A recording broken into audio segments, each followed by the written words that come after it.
What's up, guys? This is the Week 6 DraftKings Sweat Show. I'll be your host, David Kitchen, Soccer Dave here, and we have a fun Monday night game. And it's always nice having a fun Monday night game for the Monday Night Sweat Show. We have the Eagles and the Giants, and we have a lot of players that are going to be playing in this game that are going to be affecting the outcome. We've got a lot of guests coming on tonight, even a beat writer, some people that you know and love, like Adam Levitan. So it's going to be a fun show. Let's start off with the Millionaire Maker going on right now, and Dirty 6613 leading it with a score of 263.5. One of those guys that is a common factor is Matthew Stafford.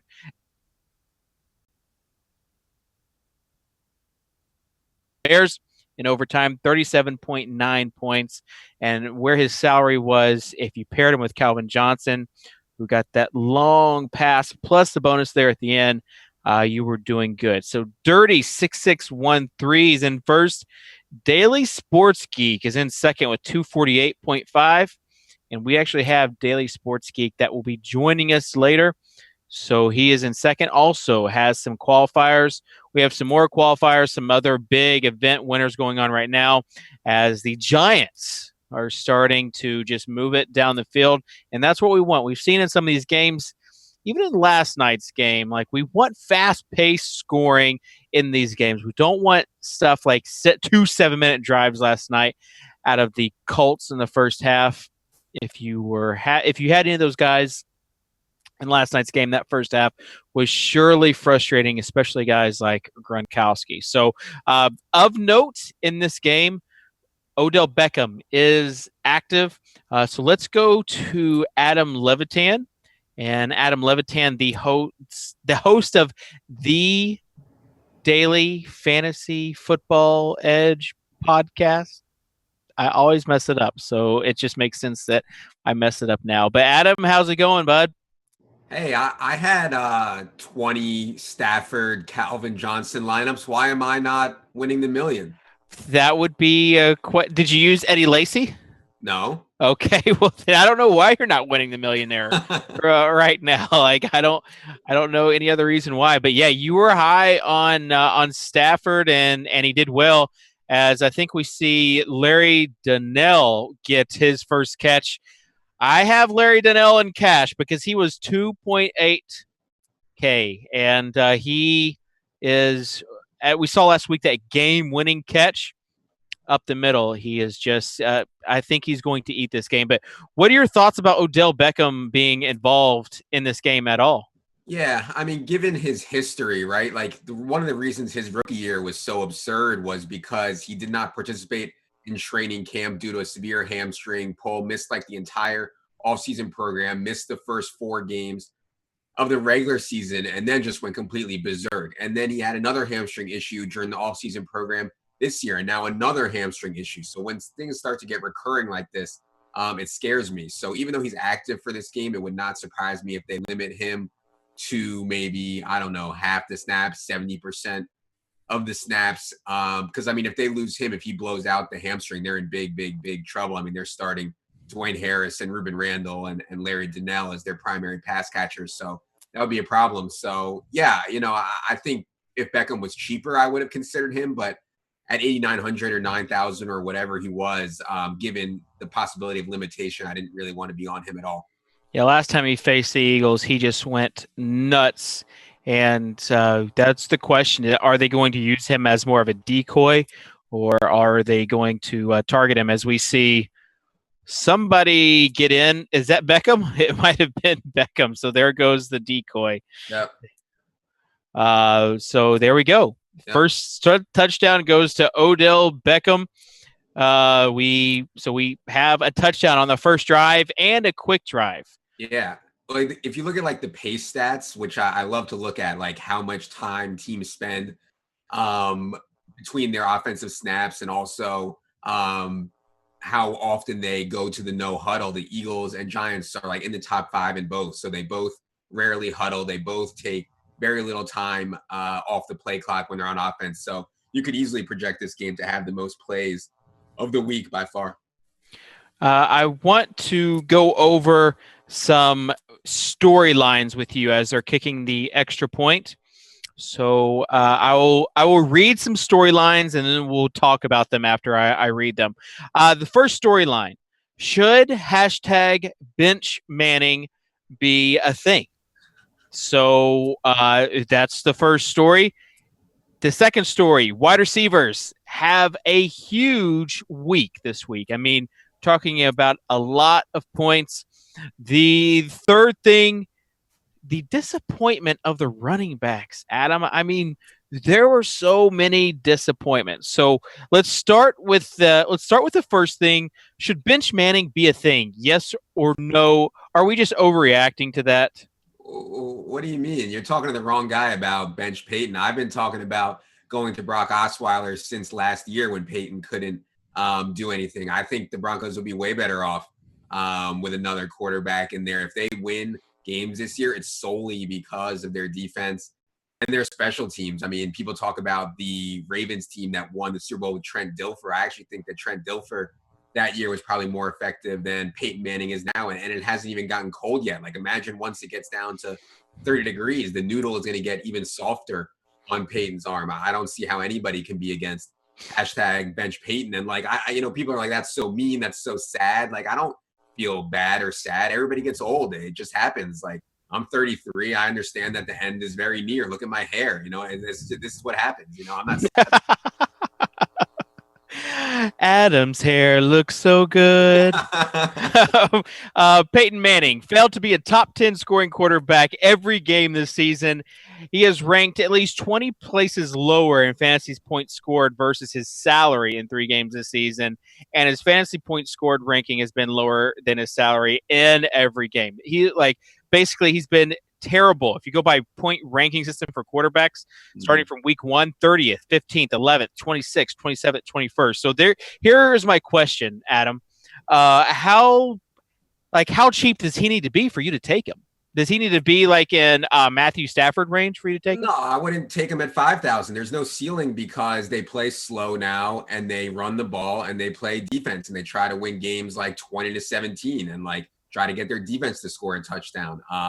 No, the way that DraftKings pricing is at quarterback, it's crazy to not take guys with a ceiling in the 5K range. And I think it's crazy to spend up at quarterback too. Like, I thought it was crazy to take Tom Brady yesterday because when guys like Stafford and Kaepernick and Dalton are all in Bortles are all under 6,000, it's like, I think I can project those guys over 250 yards and maybe 1.5 to 2 touchdowns if they're in the right matchup. So no, I would not take Peyton Manning at 5,000. You also have to add Cutler to that list now, especially with everybody being healthy. All right, let's move on to the next point. Wide receivers having a huge week. 6 wide receivers had over 30 DraftKings fantasy points in week 6. All of those wide receivers were in the top 10 for fantasy points scored in week 6. So it was the week of the wide receivers. DeAndre Hopkins, Martavis Bryant, Keenan Allen, doing what we hoped he was going to do last week on Monday night.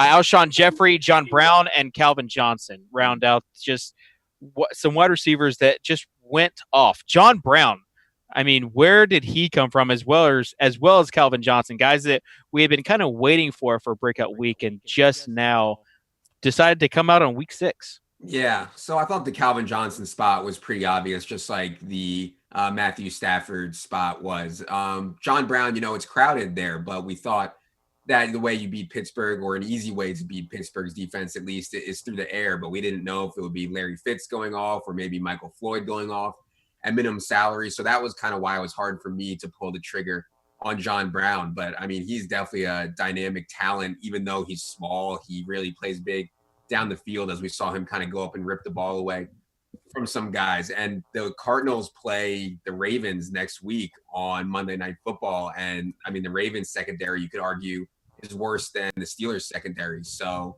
yeah, I mean, John Brown is a player for sure. There's no doubt about that. He was drawing a lot of pass interference calls early in the year that led to a lot of Larry Fitzgerald touchdowns. So it's kind of bound to swing back towards the other way at some point.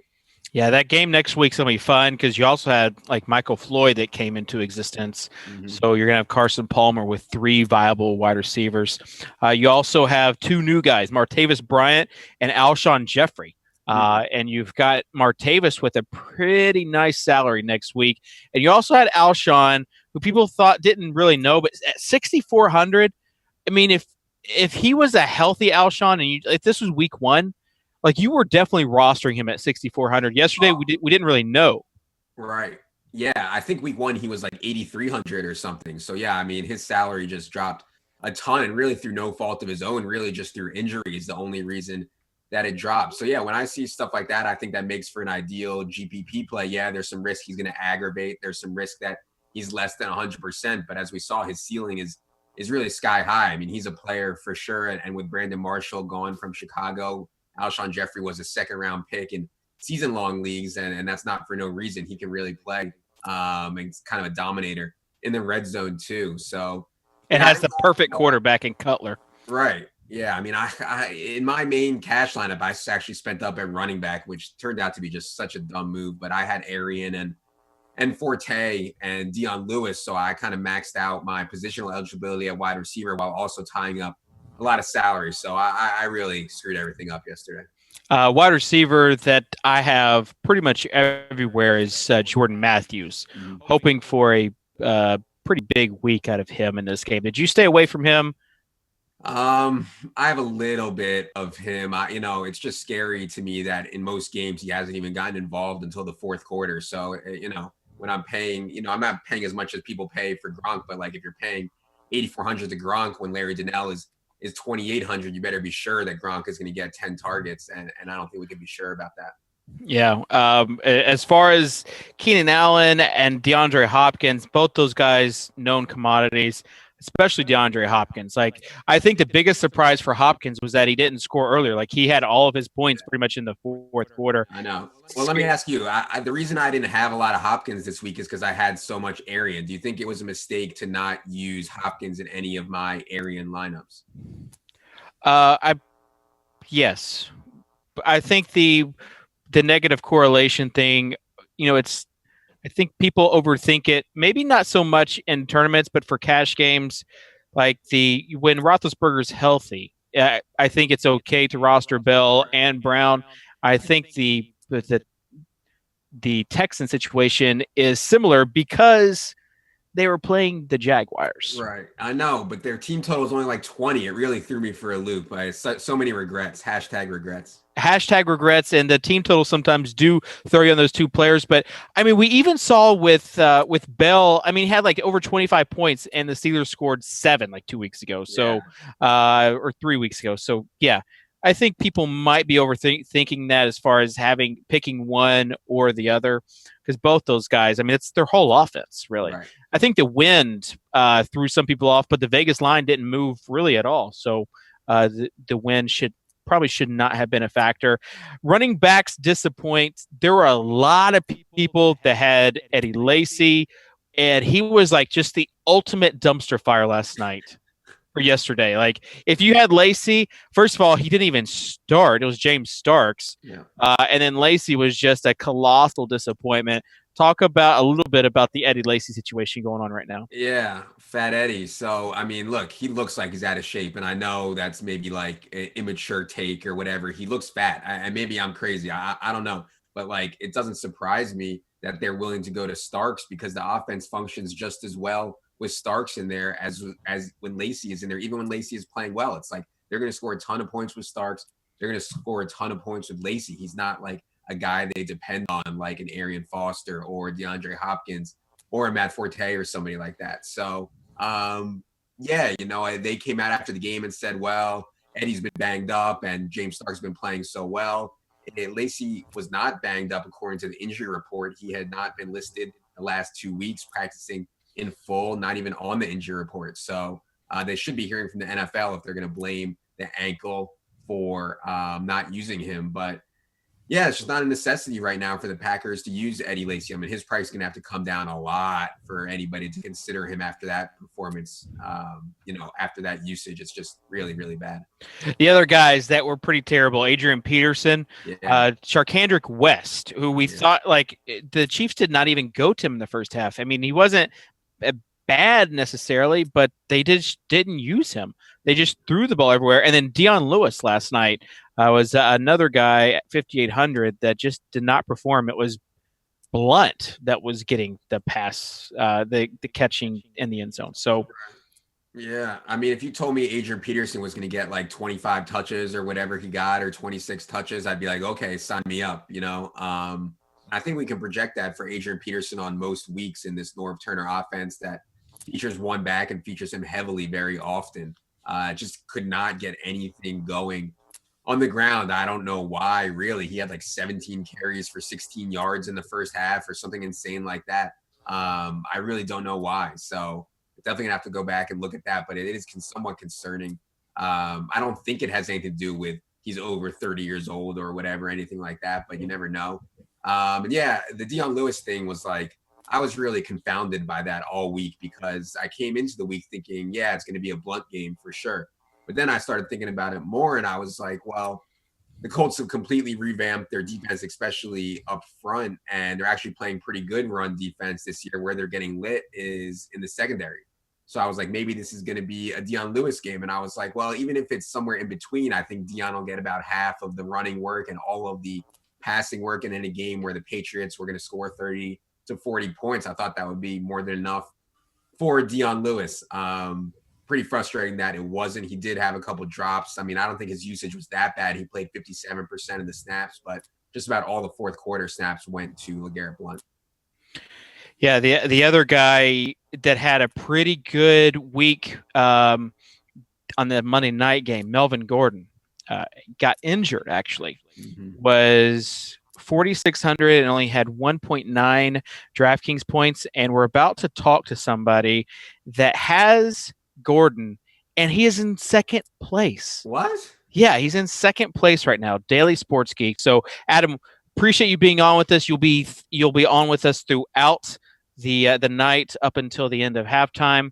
So that's Adam Levitan, host of the Daily Fantasy Edge podcast, as well as one of the DraftKings analysts. You can catch him on the matchups breakdown as well that comes out on Thursday.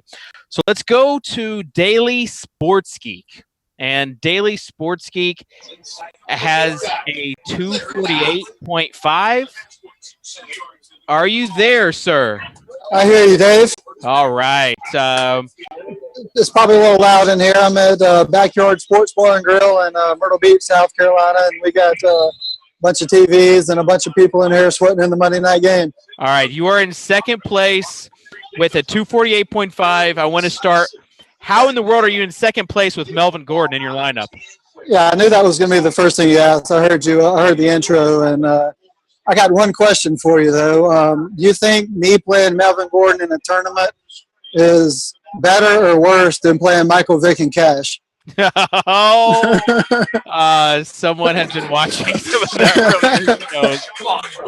Fair enough. So yeah, I'm not going to go down. Like that was just he got injured the first quarter, and it was pretty clear that he wasn't. It was pretty clear. It was pretty clear that he was a bomb. Also, let's be honest. Even if he hadn't gotten hurt, he fumbled twice, so he was going to come out of the game probably regardless. But that's the thing in the GPPs. I took a flyer on a guy who I knew wasn't going to be highly owned, and it's pretty clear now why it wasn't highly owned. But obviously that could turn out to be $1 million mistake. But there's also a lot of good low-owned players that I had in there that propelled me into second place. So, probably not going to hold in second, but I'm happy with the strategy I took, even though the Gordon pick didn't work out. You currently have 0 players left, and you are sweating. This is the worst sweat to have. Oh, yeah, it's the worst sweat in the history of sports, but it makes it better when you got buddies and beers and shots. Yeah, I bet. You're currently in second, and I think you're also winning some qualifiers, correct? Yeah, I'm winning one of the qualifiers for the DraftKings World Football Championship. I'm about, at the start of the night, I was about 25 ahead, 25 points clear of the second place guy who has, or not second place guy, the only guy with a player left, and he has Ruben Randall. So, Randall's got to go for 100, over 100 and a touch probably to catch me. Obviously, if somebody else blows up huge for 40-plus points or something like that, I'm probably not going to win. But certainly a good sweat on that one. We talk about sweat-a-kit, and you said you got buddies there. Like, have you kind of prepped them that, hey, this might not go my way, like, here's what I need from you, or are you just letting them be your buddies? Oh, they can do whatever they want to. We're all poker players and used to a sweating lifestyle. So there's no sweat etiquette as far as we're concerned. They can they can rub it in my face when I get passed for when I get passed for second if they want to. All right, you went your lineup: Matthew Stafford, Melvin Gordon, Lamar Miller, and then your wide receivers: Hopkins, Jeffrey Johnson, Greg Olsen, and Steve Smith Sr. So you went for the experience. It almost feels like with the wide receivers, and then the young guys with the running backs. I went for Lamar Miller to me was a fairly easy play to make this week. He's one of the few undisputed running backs that you have. So when I look at running backs, this is kind of going against why I took Melvin Gordon. But when I look at running backs, one of the main things I look at is opportunity, because to me, no matter how good or bad you are in the NFL, the main thing with running backs is opportunity. So that was kind of my thoughts with Lamar Miller. The wide receivers wasn't necessarily because of experience or age, nothing like that really. It was, it was kind of a mix of low-owned guys and high-owned guys. I took Hopkins because I knew he was probably going to be super high-owned, and he was. I think he came in at 33%. But in my mind, he was priced $1,000 too low. So I didn't want to pass up an obvious value because I thought that he was going to be highly owned. So I knew that by taking a highly owned guy like that, I had to I don't want to take 6 highly owned guys on my team, but I'm okay with a couple of them. But with Jeffrey and Smith, I think in a normal week, those guys are pretty good plays and are more highly owned, but both of those guys are coming off injury. So, they were both questionable basically going into game time. We have a Giants turnover, this is kind of what you want. You want long drives or turnovers at the end. You're watching it. You're sweating harder than I am. I got my back turned to the TV. I'm just concentrating on you, Dave. Oh man, story of my life. No. As far as the Alshon Jeffrey play, when did you put him in? I didn't put him in until probably, I don't know, maybe an hour before lock, maybe a little less than that, because I was, reading Twitter in the morning, of course. I saw it was cleared fairly early in the morning, but I figured I'd just wait around anyway to see if there was, any news about warm-ups, maybe each week something. So I just kind of waited out a little bit. I'd recommended on my site earlier in the week taking Wilson because I thought that it looked like earlier in the week that Jeffrey was going to miss another week. So I like Wilson going in. But once I saw that Jeffrey was going to play, I thought it was pretty clear to me that he was going to be a good play for GPP anyway. I mean, I don't play a lot of cash anyway, so I wasn't really concerned with, whether he was safe or not. And if you're entering a GPP with 400,000 people, if you're worried about somebody being safe or not, you're playing the wrong kind of game anyway. Yeah, you had of the top 4 wide receivers, or the top 6 wide receivers, you had 3 of them. So you did very good for yourself. We'll be checking back in with you hopefully throughout the night, and I know you're hoping to hang on to that second place finish as well as the qualifier, so that you can compete in that fantasy football world championship. Oh yeah, and I got the thing is that I got a couple different lineups with other sweats that kind of go against the sweat that I have here. I got Jordan Matthews alive and another qualifier for the world championships, where if he gets 20 points, then 25 points, I got a good shot at winning that. So I got a little insurance on Jordan Matthews anyway. Oh, very nice. I'm a big Jordan Matthews fan, so if anything, hopefully you hang on to that second place finish and get the qualifier with the 25 points. All right, sounds good. Thanks for having me on, Dave, and check back later if you want. Yeah, absolutely. We definitely will. That is daily Sports Geek with a second place. The fact that he has a second place team with Melvin Gordon in his lineup, like generally with these huge tournaments, you can't afford an error like that. And when we have the list of the biggest bust, Melvin Gordon, when you're talking about a points per salary, is the biggest bust. So there you have it. Oh, you just had Jordan Matthews take a big hit and getting up slowly. So that could definitely affect things. As far as some of the other scores, we've got the dirty guy, Dirty 6613. I guess he's a guy. Dirty 6613 in first with a 15-point lead over second. So he is definitely looking good with his lineup. Let's bring in Adam Levitan, and we'll talk about a little bit about that lineup. Adam, you there? Yo, what's going on? All right. So we talk about generally as far as the Melvin Gordon play, you can't really afford that. If he would have had some other guys in that same price range, like LeGarrette Blount, he'd actually be winning. But seemed like he had a good head on his shoulders. He knows the sweat kit, how things go. This top lineup though: Stafford, LeGarrette Blount, Chris Ivory, DeAndre Hopkins, Alshon Jeffrey, Calvin Johnson, Julius Thomas was an interesting play at 2.3%, and Steve Smith was the lowest owned player at 1.5%. But you had Steve Smith and Alshon Jeffrey were two guys that were questionable, and you had to think this was like a late swap lineup or one that they did the last second.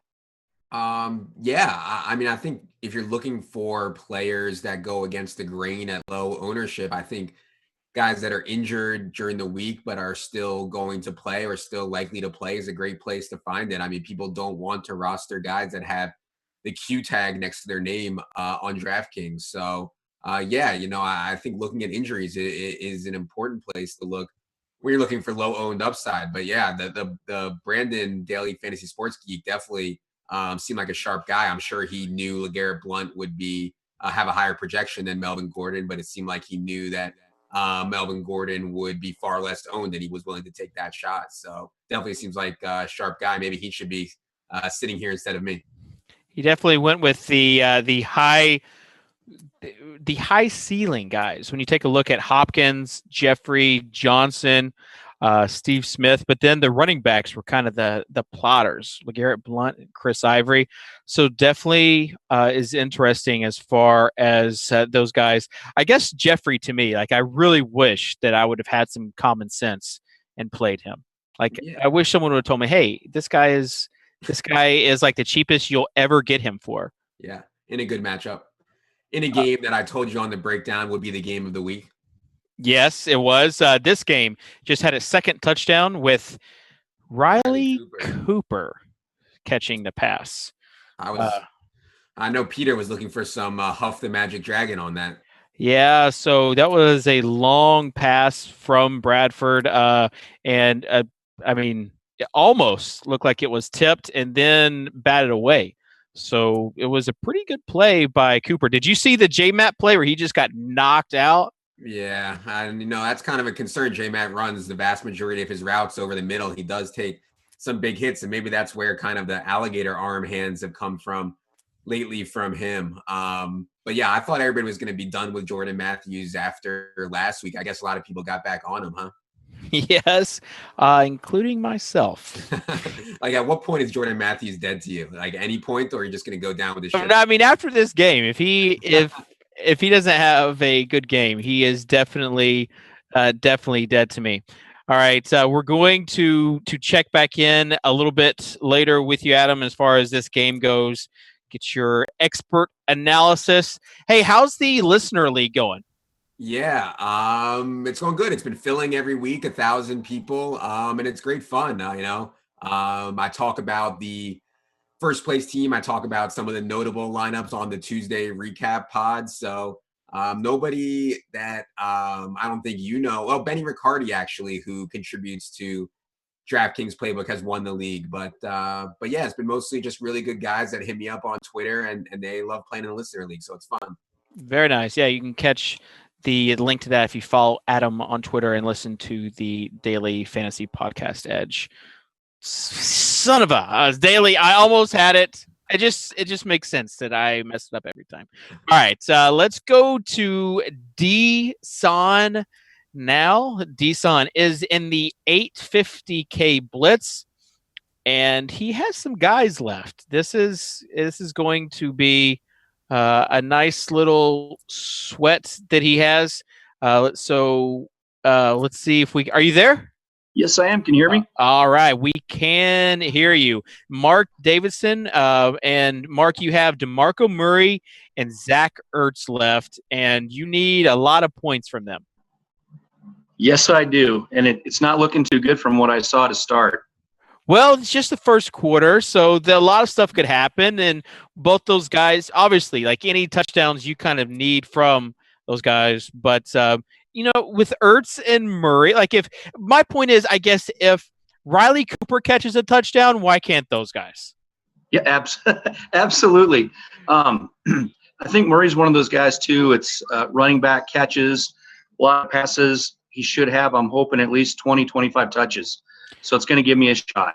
Yeah, 125,000 to first. So if you got those touches and had the two big breakout games from those guys, you would be looking good. Talk just a little bit about how you got started with daily fantasy.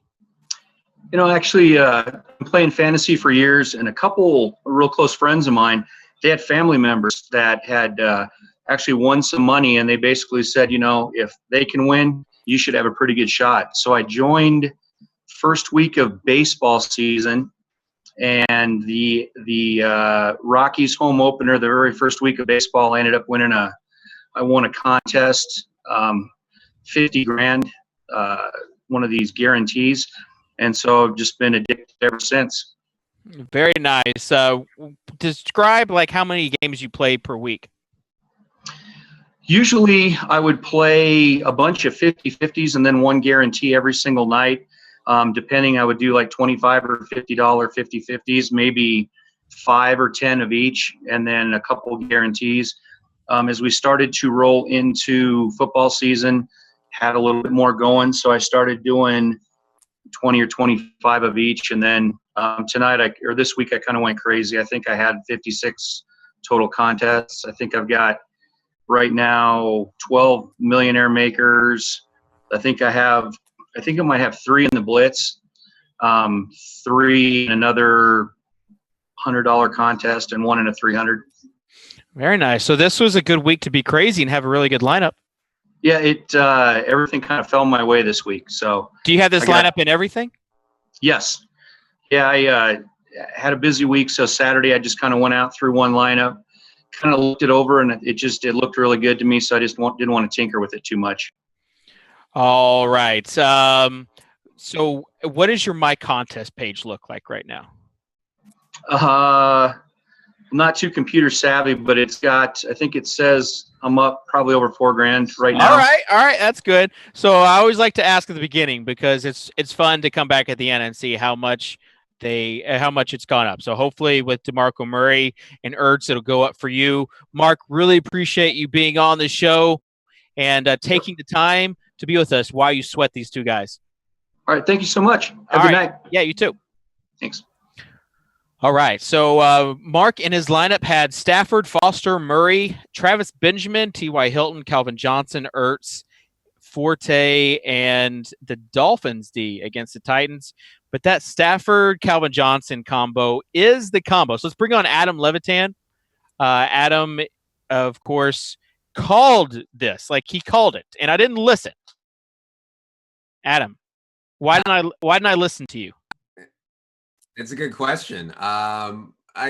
People want to write off guys that have good ceilings because they had a few bad games. I mean, it happens to everybody. I know Stafford got benched for Dan Orlovsky, but think about who the Lions had played. They'd played Denver, they'd played Seattle, they'd played Arizona, they played San Diego, who actually plays pretty good pass defense. So most quarterbacks are going to struggle in those spots. So coming home to face the Bears, it just seemed like a great spot to be on Stafford. Yeah, and also like Stafford's wife sent him a love letter. Like everything was coming together. What? I didn't hear this. Yeah, this actually happened after the game. She was like, I'm so proud of you, baby, for sticking with you through all the criticism you faced this season and coming through with the guys and believing your talent. You know, it was, and I felt the same way about Matthew, you know what I mean? Me and him went through a lot. Did you see this on social media? It was like one of the lead stories on ESPN. I missed it. All right, let's take a look at these. We talk about the handcuff, and that is pairing your quarterback with a wide receiver. So let's take a look at the top 6 or the week by week top combos. Adam, can you guess, like, just throw out a combo that you think might have made it? Aaron Rodgers and Randall Cobb. Yeah, week 3, actually. What's another one? Brian Hoyer and DeAndre Hopkins. No, that is a terrible guess, Adam. It's a terrible guess. Rivers and Allen, week 1. Yeah. Roethlisberger and Antonio Brown, 73.16 week 2. Mm-hmm. That Rodgers-Cobb combo was the highest one, was 73.22 in week 3. Mm-hmm. Bortles and Hearns, week 4. Week 4 was that gross scoring week. Yeah. And that was the Allen Hearns against the Colts week, right? Yes. Yeah. So you had Larry Donnell, I think, that just dropped another pass. Man, yeah. So if you had Donnell at that 2.8, that was a long pass, and he didn't catch it. He did not catch it. All right, Bortles Hearns week 4. I love that guy knew that you played Michael Vick and Cash. That was amazing. Oh yeah, he definitely knew. Like he had it because he knew I was going to ask about Gordon, so he already had it in his back pocket about me using Vick last week. Eli Manning and Beckham last week at 61.14. Then Stafford and Megatron so far the highest scoring combo with a 69.5. And the thing is, like, they weren't that expensive. It wasn't like a Manning Beckham or even a Rodgers Cobb or Roethlisberger Brown where you had to use a lot of cap space. Right. And that's the thing. That's why, like, I had these 20 Stafford Calvin lineups, but a lot of them had Peterson. They had Forte, who was okay, didn't go off. They had Arian, who was okay, didn't go off. So I kind of spent my money in the wrong place that I had. But yeah, by going cheap at quarterback, it just opens up so much. Do you think for tournaments, for the most part, you have to play another guy? Like, as far we see the Giants now turning it over on downs, but do you have to pair a quarterback with a wide receiver? Yeah, I think in the Millionaire Maker, you don't have to. Like, you've been doing the shows. Hasn't there been a lot of naked quarterbacks that have won this thing? There have been some, yes. So, like, in the Millionaire Maker, I always think that you have to, like, hit the stone nuts at every position. So sometimes the stone nuts won't be a quarterback wide receiver pairing if the quarterback spreads the ball around to 4 different receivers, or if some random wide receiver goes off for 4 touchdowns or whatever. So, yeah, I think for most tournaments, I would say I would stack quarterback wide receiver, quarterback tight end, but maybe not for the Millionaire Maker. It's not necessary. Yeah, when we talk about the naked quarterback, that means didn't pair with anybody. So they are naked in your lineup without a wide receiver to clothe them, I guess. So yeah, a naked Kaepernick yesterday was an excellent example. Kaepernick went off, and you had basically you could have paired him with Torrey Smith. It would have been okay, but for cash games, those running quarterbacks especially are okay, I think, to use, or quarterbacks that spread the ball out. Yeah, and I mean, you also had in that San Francisco game, you had the revenge for Torrey Smith, more recent revenge than Anquan Bolden had.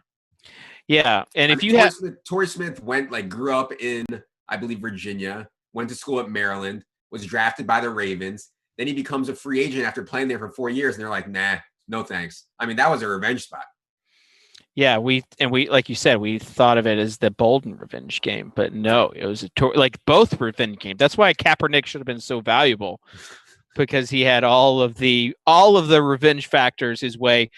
All right, as far as San Diego goes, Phillip Rivers over 500 yards, and Keenan Allen got all those targets. And as somebody that rostered 100% Keenan Allen last week, and it crushed me, to see that in the first half was even more crushing. Had 10 catches by halftime. Yeah, and he was maybe going to set the record if he didn't get hurt. I mean, he hurt his hip with about 6 minutes left in the third quarter of that game and barely played after that, sat out the whole fourth quarter, but he still ended up with 14 catches. Like, he might have set the record, which is 21, set by Brandon Marshall in 2009. He might have set that record considering the Chargers were still playing from behind. I mean, I think Antonio Gates had like 6 catches in the fourth quarter alone. I'm sure Keenan Allen would have gotten some of those. Yeah, we'll see what his injury is about because they are playing the Raiders this week upcoming. And I know everybody's going to want to roster Antonio Gates, but if Keenan Allen is healthy or anywhere near 100%, there's really no talent in the Raiders secondary either. So, yeah, I mean, Keenan Allen is just hot right now, and the Chargers are having a ton of trouble running the ball, which obviously makes him even more elite. Yeah. The fact that they are just throwing the ball all over the place. 500 yards in one game. I do have some stats right here. You have Roethlisberger, Romo, Schaub, Stafford, Brady, Roethlisberger, another one, Eli Manning. Phillip Rivers did it last year. Actually, no, I'm sorry. Not last year, yesterday. So had 503 yards. And then you have other guys like Dan Marino, Drew Brees, Warren Moon. And the guy, Y.A. Tittle. Do you know who Y.A. Tittle is? I don't even know if he was around in the Super Bowl era. Wasn't he in the World Championship era? 1962. Oh, Y.A. Tittle with 51.3. Yeah. He had 7 touchdown passes for the Giants, 51.3 fantasy points. And I don't even know if that's including the bonus or not. But, yeah. So Roethlisberger last year had that game against Indy, 522 yards for 6 touchdowns. He had 47.78 yards. So as far as Rivers goes, do you think, like, depending on what his salary is, do you think he's a pretty safe because they're throwing every week? Yeah, I mean, how can you not? He's so hot, and I think he has pretty good weapons with Gates back and also Ladarius Green still being in the mix when they run those 2 tight end sets, and hopefully Keenan Allen is healthy. And I think Dontrell Inman, who people should keep an eye on if Keenan Allen can't play. I always thought Dontrell Inman could play a little bit, used him in preseason DFS. He's Keenan Allen's direct backup, so he would be interesting at min salary. I mean, I don't even know what Phillip Rivers' price is this week, but I'm guessing that it's too low. It's probably right in that Carson Palmer range, like 6,500. Yeah. You talk about the tight end situation.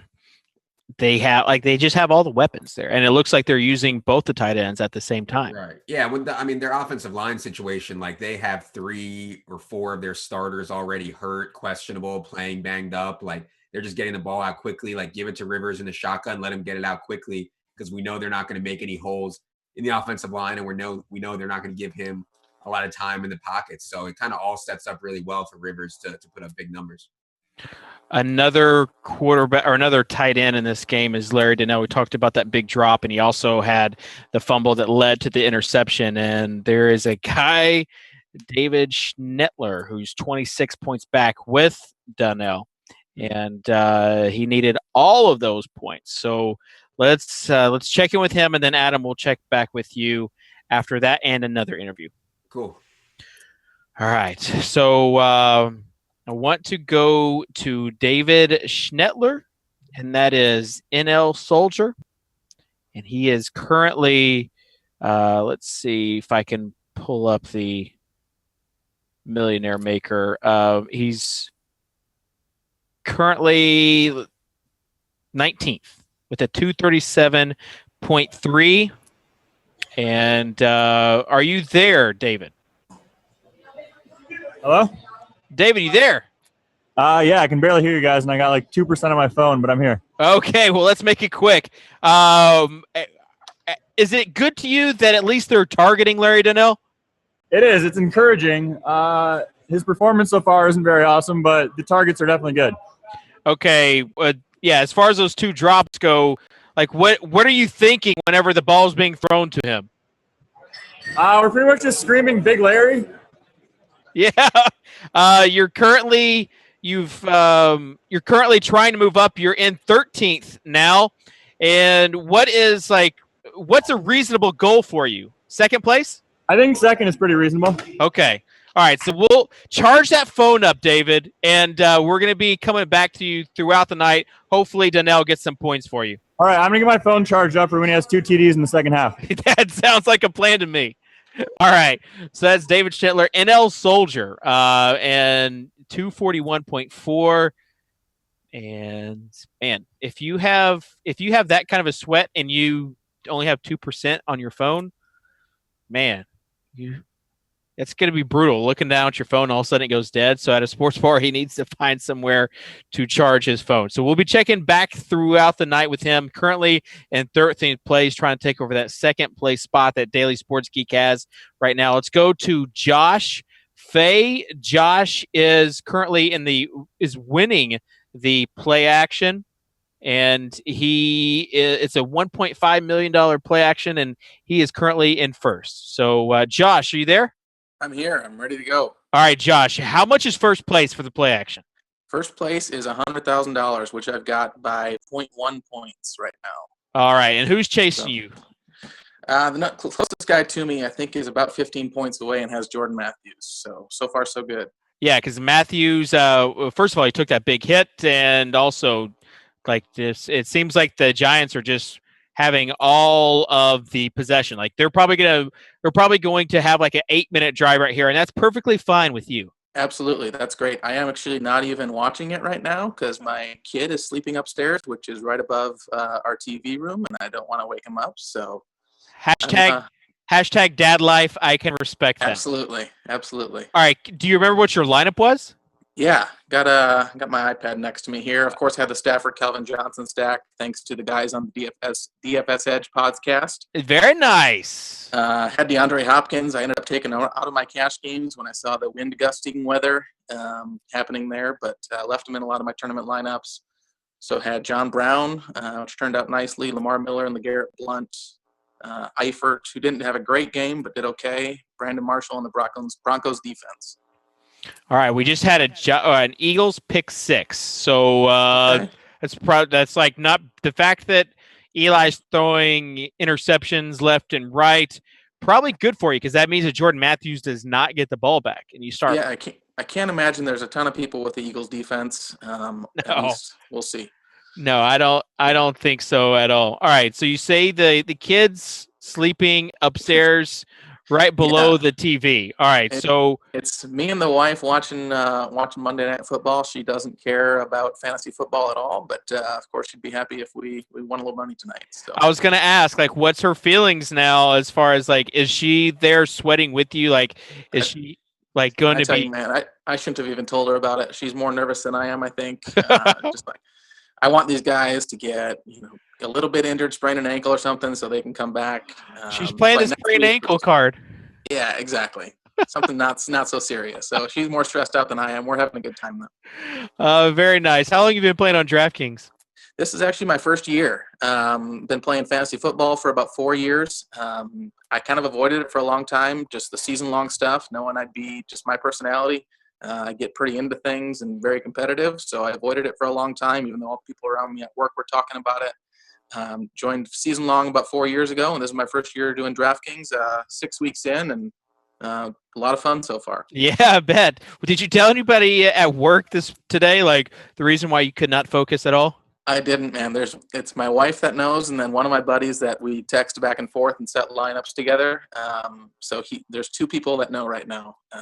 Hopefully tomorrow I'll be able to tell a lot more people some good news. Oh, very nice. And how many do you have? Just the one kid? One little boy is 2.5 years old. Absolutely. All right. I've got a 2-year-old, so I know all about not waking them up at all. You want to make sure that they have a good night's sleep. But then again, I think it's okay to let out a scream or two as far as if you guys do well. Somebody needs to sleep good. I know we didn't sleep very well last night after LeGarrette Blount had his big game and it put me in first place. So. Oh, wow. So the LeGarrette Blount play at the end kind of solidified you winning this thing. Yeah, there's a guy right behind me, I think, has Edelman and Blunt. And then Edelman went pretty quiet in the fourth quarter. So otherwise, he would have crept up ahead of me because I only had Blunt going. And he rushed for, I think, 3 yards on one of the last plays of the game. And that did it. So awesome. So, the dislocated finger, I guess, for Edelman. Yeah, I had him in some cash games, but didn't put him in my GPP lineup. So it worked out well. Awesome. Josh winning the 1.5 million play action where $100,000 goes to first place. Josh, I will let you get back to silently cheering your team on. Is it like, are you doing the whisper yells? Like, haven't been too many so far because there hasn't been a lot of stuff going on. When he dropped that one where he got hit pretty hard, there was a little bit of a whisper yell going on. Yeah. Yeah, I can imagine. All right. Well, Josh, appreciate you being on with us, and we might even check back with you later on if the kid will allow it. Hopefully, we've got some good news to talk about then. Very nice. All right, thanks, Josh David. Fay, again, currently winning the play action. So yeah, the Blunt play I feel like last night. Let's see if Adam Levitan can join us. The Blunt play last night where he catches the pass and goes in the end zone. I think people might have expected him to run it up the middle as he has in the past, like just in New England. You talked about it on the podcast as far as just running it, but the pass catching, the touchdown, that was something we didn't really expect. No, that was a total fluke. I mean, now he was like the 8th read on that play. Come on, let's not say anybody projected any LeGarrette Blunt receiving touchdown. Stop. All right, did you project Eli Manning with 2 turnovers and 1 that was a pick six just now? No, obviously I thought this would be a shootout like everybody else just because they play so fast, and I'm still not convinced, even though the Eagles defense statistically has been playing way better, and even on an individual basis with some of the guys in their secondary playing way better this year, I still thought that it was a pretty good spot for Eli Manning, and statistically it still might end up being. I mean, we've seen when these quarterbacks get behind, they start putting up huge numbers, but no, Eagles defense was not on my radar. Yeah, it kind of looked at the beginning of this game like the Giants were going to be up 14-0, and all of a sudden you had a costly bobble by Donnell, and then it was 7-7 after that Eagles touchdown. Now it's 14-7. So I thought it actually was going to favor some of the people that had Bradford in cash, that had DeMarco Murray, Jordan Matthews. So all these guys, as far as them playing catch up and playing fast pace, but now it looks like the Giants are going to be the ones, and you've got the Eagles that are been off the field for most of the game.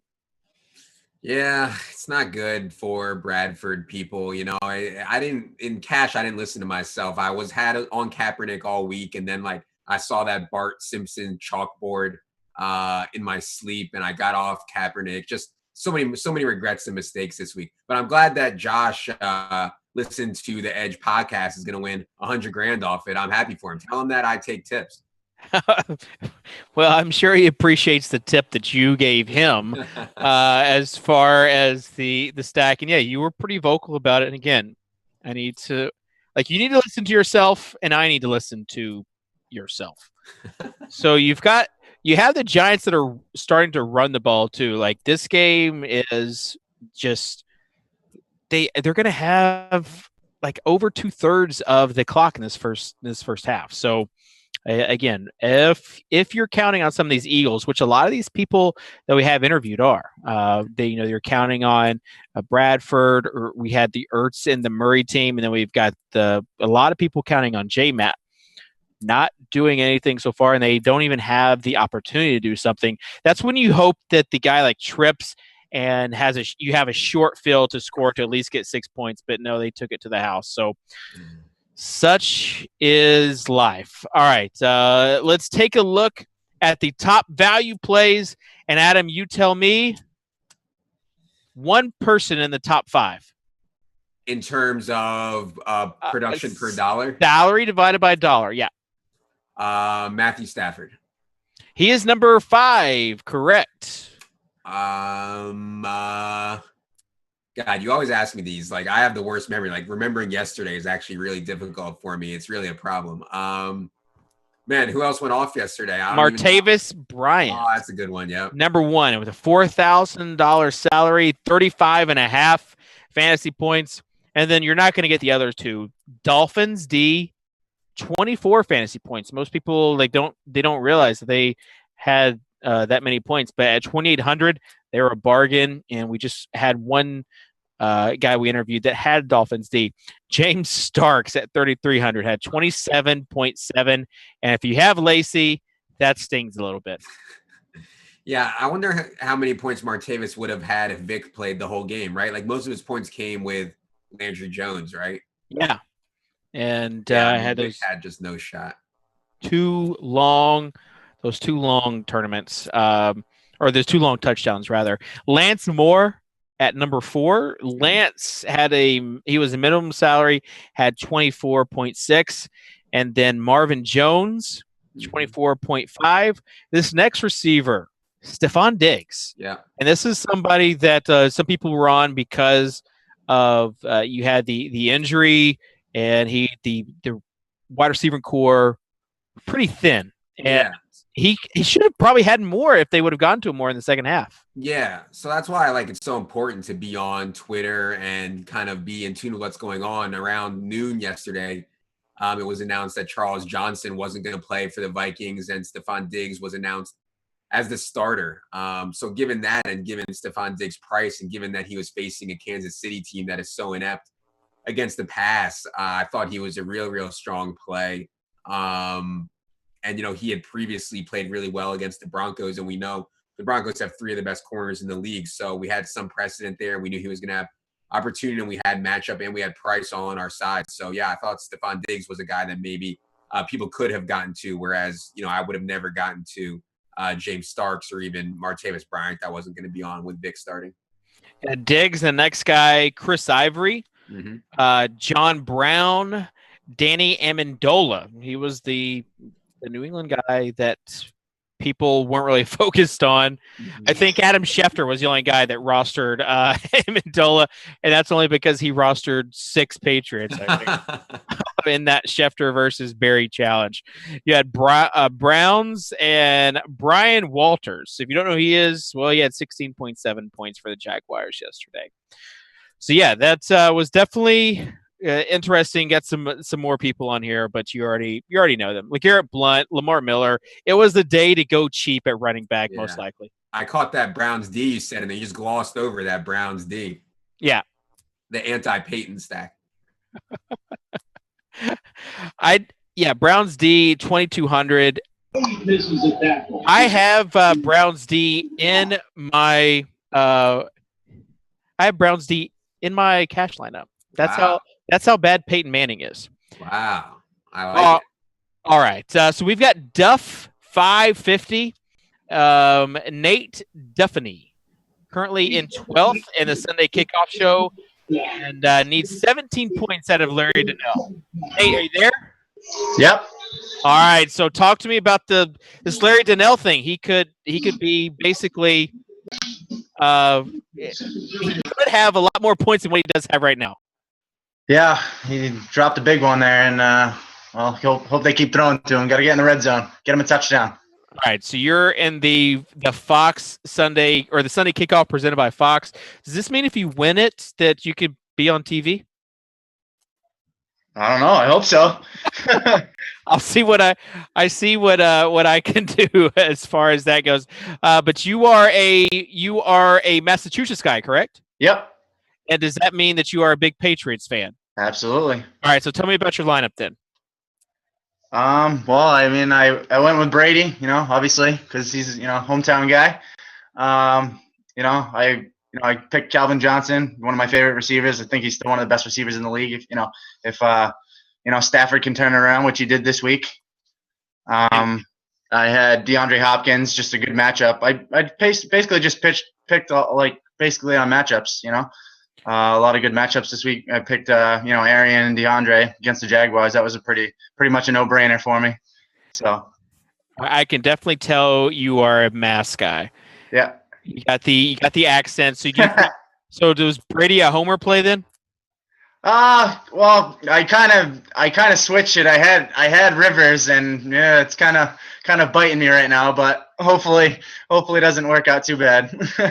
Did you switch to Brady because you thought they were going to run up the score on the Colts? Yeah, kind of. I did, and I read a lot of things, and I was hearing a lot of things that Rivers, looked like Green Bay was playing really good defense, and everything I heard was just play Brady over Rivers, so I did it, and hey, whatever. If it works, it works. If not, this is my first time playing, so I'm doing okay so far. I was gonna ask as far as like how long you've been playing on DraftKings. So this is your first time. This is my first week. Your first week, and you are currently in 12th of the 100K Sunday Kickoff presented by Fox Sports. So how much money did you put in as far as this week one goes?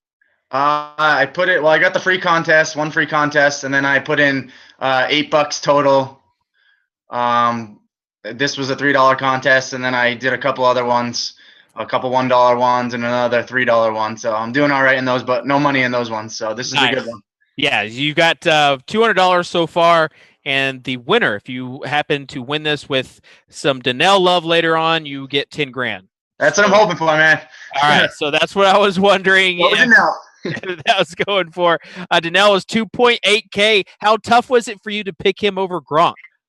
Oh, it was definitely tough. But what I kind of did was I had Rivers and Gates, and I was like, I just played that matchup. I went with Brady, and I just picked I went with the best matchup with Donnell against the Eagles. You know what I mean? And I'm hoping it works out for me. All right, I have to ask you about that play last night. Did you? I'm assuming you watched the game. Absolutely. Okay, so yeah, everybody in the Boston, Massachusetts area is going to be watching that game. What were your initial thoughts when you saw that fake punt? I didn't know what the heck they were doing. It was like they were faking, they weren't faking, they weren't sure what the heck they were doing. I don't think anybody knew what they were doing. Yeah. How much animosity do you have towards the Colts? Oh, not too much. Whatever. Okay. I just want to beat them. That's all that matters. You just want the win? Just want the win. Doesn't matter. When people talk about this Patriots team compared to the one that lost in the Super Bowl to the Giants, what are your thoughts on that? I mean, I don't want to get excited too fast. It's only 5 games. I mean, they're a really good team, but we can't be predicting undefeated seasons yet. Still the long season, but I think they'll do well. I think they could bid for another Super Bowl this year. I was kind of wanting you to call your shot as far as like they were going to run the table, go undefeated, and basically be the greatest team of all time. 19-0, they could do it. They could do it. Get a second shot at it. So the last team since the Dolphins. All right, I wanted to ask you. Speaking of the Dolphins, you went with Rashard Matthews at 14.5 points. That was the guy, and then Martavis Bryant was the guy that was 1.8% owned. Were you shocked to see him that low owned? Yeah, kind of. I mean, he was suspended and then injured. I was like, he had a really good year last year. I just kind of was like, based on how much salary I had left when I was picking that spot, I kind of just went with the best guy that I felt could have a big day, and it really worked out. I mean, I think he was probably the difference in my lineup, I'd have to say. Yeah, 35.5 points, and everybody else, really did their job. Rashard Matthews with 14.5. Brady was like, he might have been like the biggest disappointment. So, yeah. I mean, he was definitely the guy that people thought would put up over 30, and you said that you had Rivers before swapping him out. Yeah, I did, and it is what it is. I had Rivers, and I kept hearing, Packers are playing good defense, and I just kind of listened to what I listened to what people were saying on that one, and it might have backfired, but hopefully not. Yeah, no, I think you're fine there. And then as far as the Donnell play, he has 4.1 points. He was 2.8K, so that was tough to pass up. Yeah, definitely. If he gets in the end zone, I might have a shot. So that's what I'm hoping for. A couple red zone scores, maybe. All right. Have you told anybody that you are sweating this, like that your experience the first week? Oh, definitely. I think there might be a few people watching. So if I win the 10K, maybe I'll take them out. I'll take them all out to dinner. Okay. All right. That's always good to get people cheering for you while you are doing your sweat and making sure that they have proper sweat etiquette. Absolutely. Awesome. All right. So that is Duff 550. And really appreciate you being on with us again. You are currently in 12th in the 100K Sunday Kickoff presented by Fox Sports. And I'm guessing that you'll be playing on DraftKings a few more weeks. Yeah, absolutely. This will be just a start. All right. Keep winning. Very nice. We really appreciate you being on with us, and hopefully for your sake, Larry Donnell has a good game. Full disclosure, I also have Donnell, so we both All have. right, we're rooting together then. Yeah. All right. So we're good there. Appreciate you being on the show, and best of luck throughout this. All right, man. Thanks. All right. So we've got a lot of guests to get to, and still not any really big stuff happening because of defense, and it's really taking just basically spreading the ball out, a lot of run plays, and to be honest, there weren't a lot of running backs in this that were rostered because you didn't know really about Murray or Matthews. And on the other side, as we see a shotgun snap go way over the head of Bradford, man, he says, "What was that?" And the center is just yelling at himself. So not good if you have anybody on the Eagles. All right, so we have that. We have Adam Levitan, who we've been talking with throughout the first half.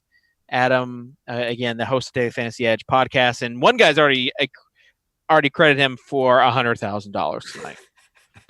So that's got to feel good. The Eagles have a second and 28 right now, Adam. I mean, this is what they do every first half of the whole year, and that's why I was kind of skeptical on using them. They just have not been good in the first half at all. A lot of their best stuff has come in garbage time or in fourth quarters of close games. So there's still hope for the Eagles to get it turned up, but this is bad. Yeah, and really, like, you had a fast start to the game, and now not so fast. Yeah, and the good thing is, like, I don't think either team can really run successfully. So, like, even though maybe they want to run the ball and grind some clock, it's like neither of them are going to be able to do it well. So hopefully more passes means more stoppages and balls that hit the ground, stop the clock and all that. So, I don't think Eagles people are dead yet, but it's not looking good. Yeah, like you're going to have some much sharper play, I guess, in the second half. So as we see them punting right now, and you have to think that the Giants, did you see where Flowers was cheering up his teammates? 3 turnovers and 13 plays compared to the previous 5 games combined? No, I didn't see that. It's not good. Maybe I'm more interested in Bradford though. Do you think Sam Bradford is just like #not good, or do you think he's just like going through a rough patch adjusting to the new offense? I don't know. He's been okay the past 2 weeks.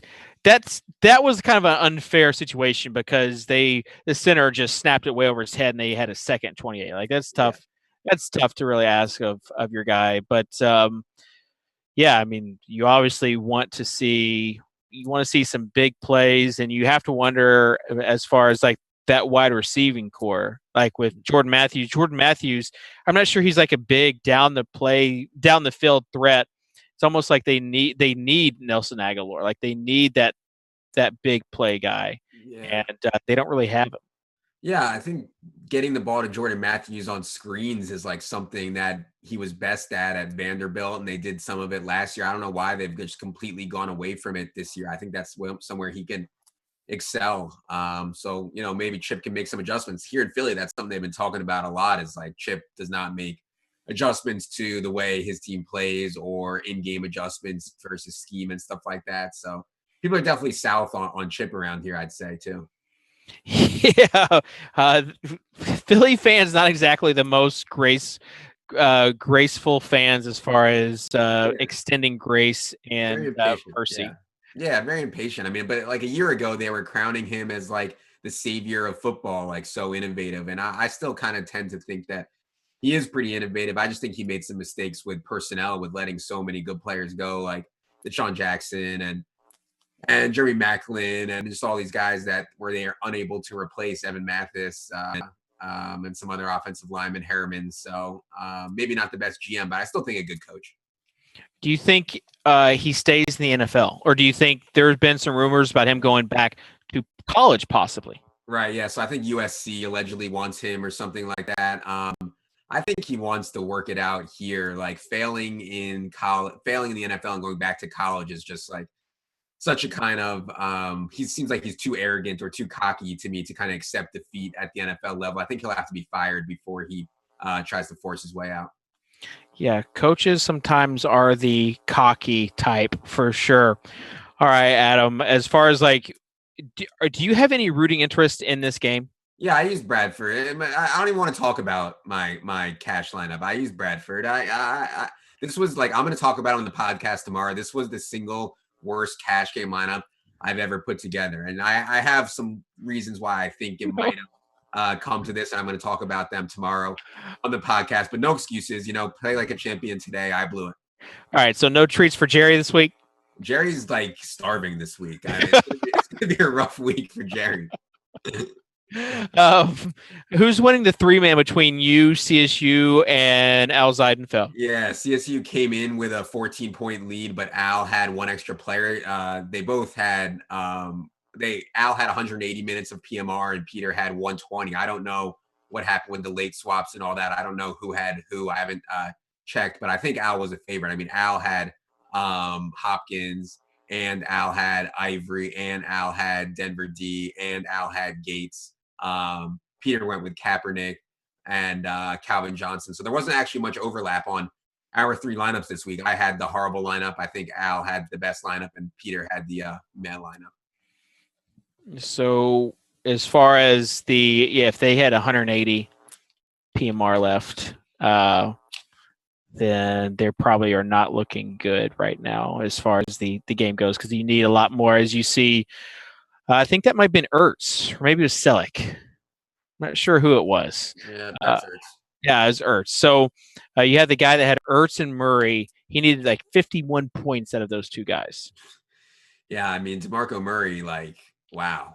I thought he would score a ton of touchdowns in this offense. I thought they'd be in the red zone so much, but he just can't get anything going whatsoever. It's just like another reminder to not pay running backs in free agency $40 million. It's just insane. Like, you don't know what can happen, and pretty much you can get guys off the street to run really well. I mean, paying $40 million for DeMarco Murray is going to be a huge hashtag regrets for Chip Kelly. All right, so we have something we want to do as far as the DFS haiku. Make sure you are using the hashtag DKTV, and you can also use hashtag DFS haiku, and that's 5 syllables, line space 7 syllables, line space 5 syllables. So are you a poet, Adam? I'm not. Okay. All right. So, well, it's okay, because anybody can write a haiku. Use your haiku to express your feelings about your daily fantasy teams or players this week. So hashtag DFS haiku, hashtag DKTV. We'll give away some tickets. We also have some questions. So at big_problems_, who are your top 3 busts so far in this early fantasy football year? I had reasonably high hopes for CJ Anderson for a lot of the reasons I talked about with Peyton Manning. I thought they're going to be extremely run heavy, and Gary Kubiak teams tend to run the ball really well, but Ronnie Hillman has severely outplayed CJ Anderson. I think that is a pretty big bust. I would say Eddie Lacy, another running back that was going to be in a really high-powered offense, and another guy I thought would score a ton of touchdowns, similar to DeMarco Murray, getting outplayed by James Starks and just not being an important part of the offense. That's pretty disappointing. I don't know. How about you? Jimmy Graham, maybe? I mean, Graham, yeah, he had a decent game last night, but for someone who was like being picked in the second round of drafts, which was probably a bit too high. I mean, people kind of knew that he might not be, but yeah, he was obviously a big bust. And honestly, I think that some of these other guys like Jordan Matthews, like Demaryius Thomas, like as far as, I don't know if Brandon Cooks. Yeah, Cooks, you can blame it on them or the scheme or the quarterback or whatnot, but definitely biggest bust. All right, one more question before we go to break. Is Hopkins a must-play in every type of game now?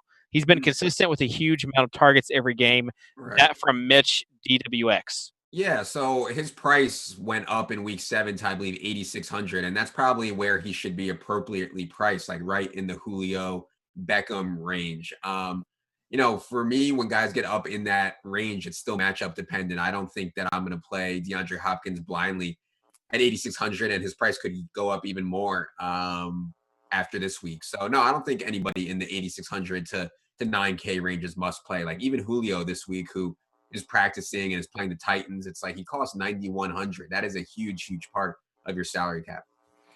Yeah, if you have any questions, use hashtag DKTV. We're going to take a short break.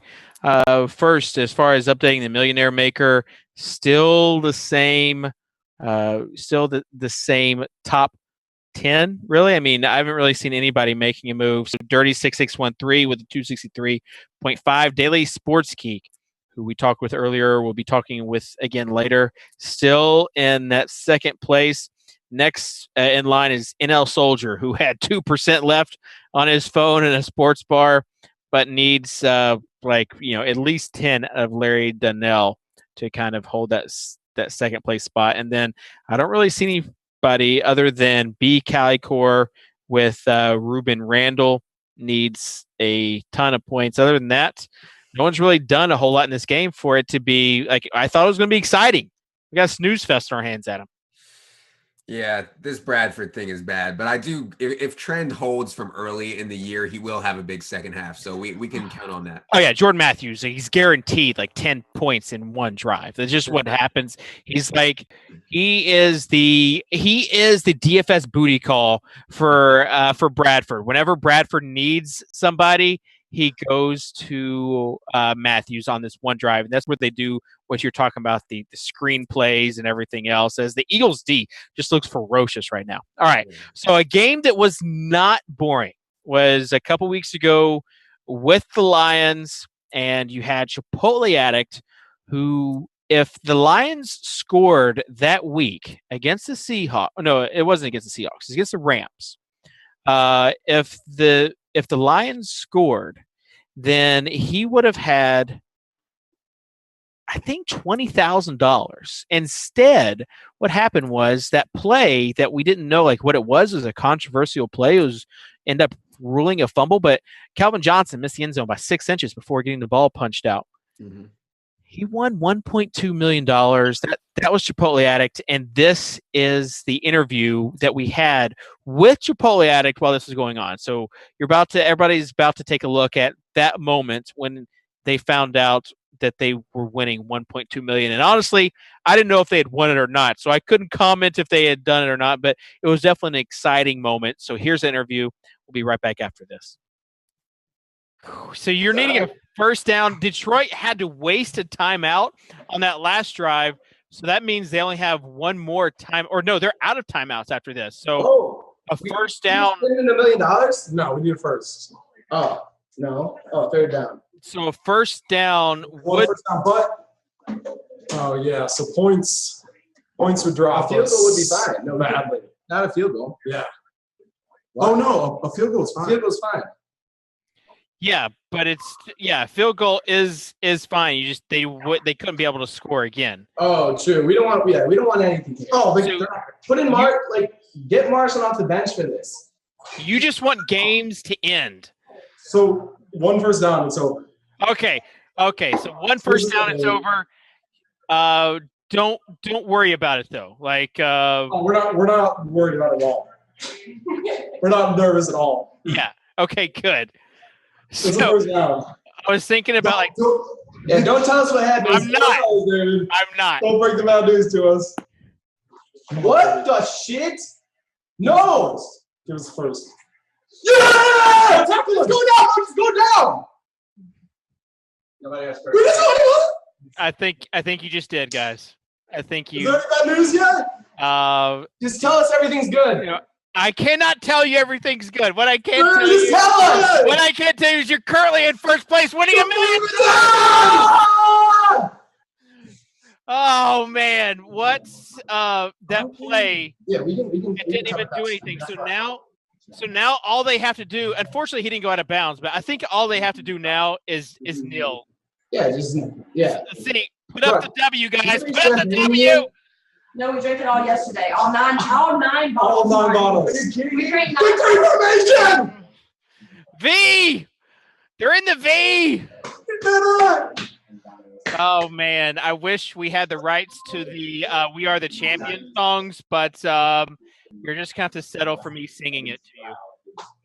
I'm just kidding. Holy shit, Okay. that 7-hour flight and everything was so worth it. Yeah, you got stuck in the airport. You had a Is there still a chance they change that? Listen, I don't know. I don't know if they change it or not. We need you to research this and make sure that this Okay. does not disappear. Before anything more happens, I need to ask, what's your favorite Chipotle plate? Like, you could be in the running for like a freaking. Dude, I'm You trying could to get sponsored. You could get I'm trying to get sponsored. sponsored by Chipotle. You got any hookups, David? No, there is one like right below the DraftKings office, though. Get me in there. So, what's your favorite combo from Chipotle? Okay, so it's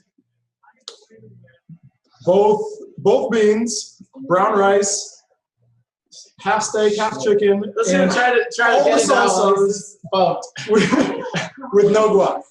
I can't afford the guac yet. Maybe. I think it's time for us to buy. Yes, you can afford all the extra guac now. I haven't quite been able to get to the guac yet, but I think this might be the day. We got that guac now, baby. Done. Yeah, as long as they don't change the stat. They change that stat. I will. No, I don't think they're gonna change the step. But again, I don't know. Like, I don't want to. Technically recover. That was crazy. I can't believe that just happened. And Big Papa Gates, I want to thank you for censoring yourself because I know how bad you want to drop the F-bomb right now. Like, I know that you want to drop really it. just tried to just I know. work its way out of me, but it's not coming. It can't defeat me. I know, My but mom taught me better. after 7 hours of trying to get to your brother, you finally made it to him. And as of right now, Chipotle Addict with a 200.02 is winning the $1 million. So as of right now, it's final.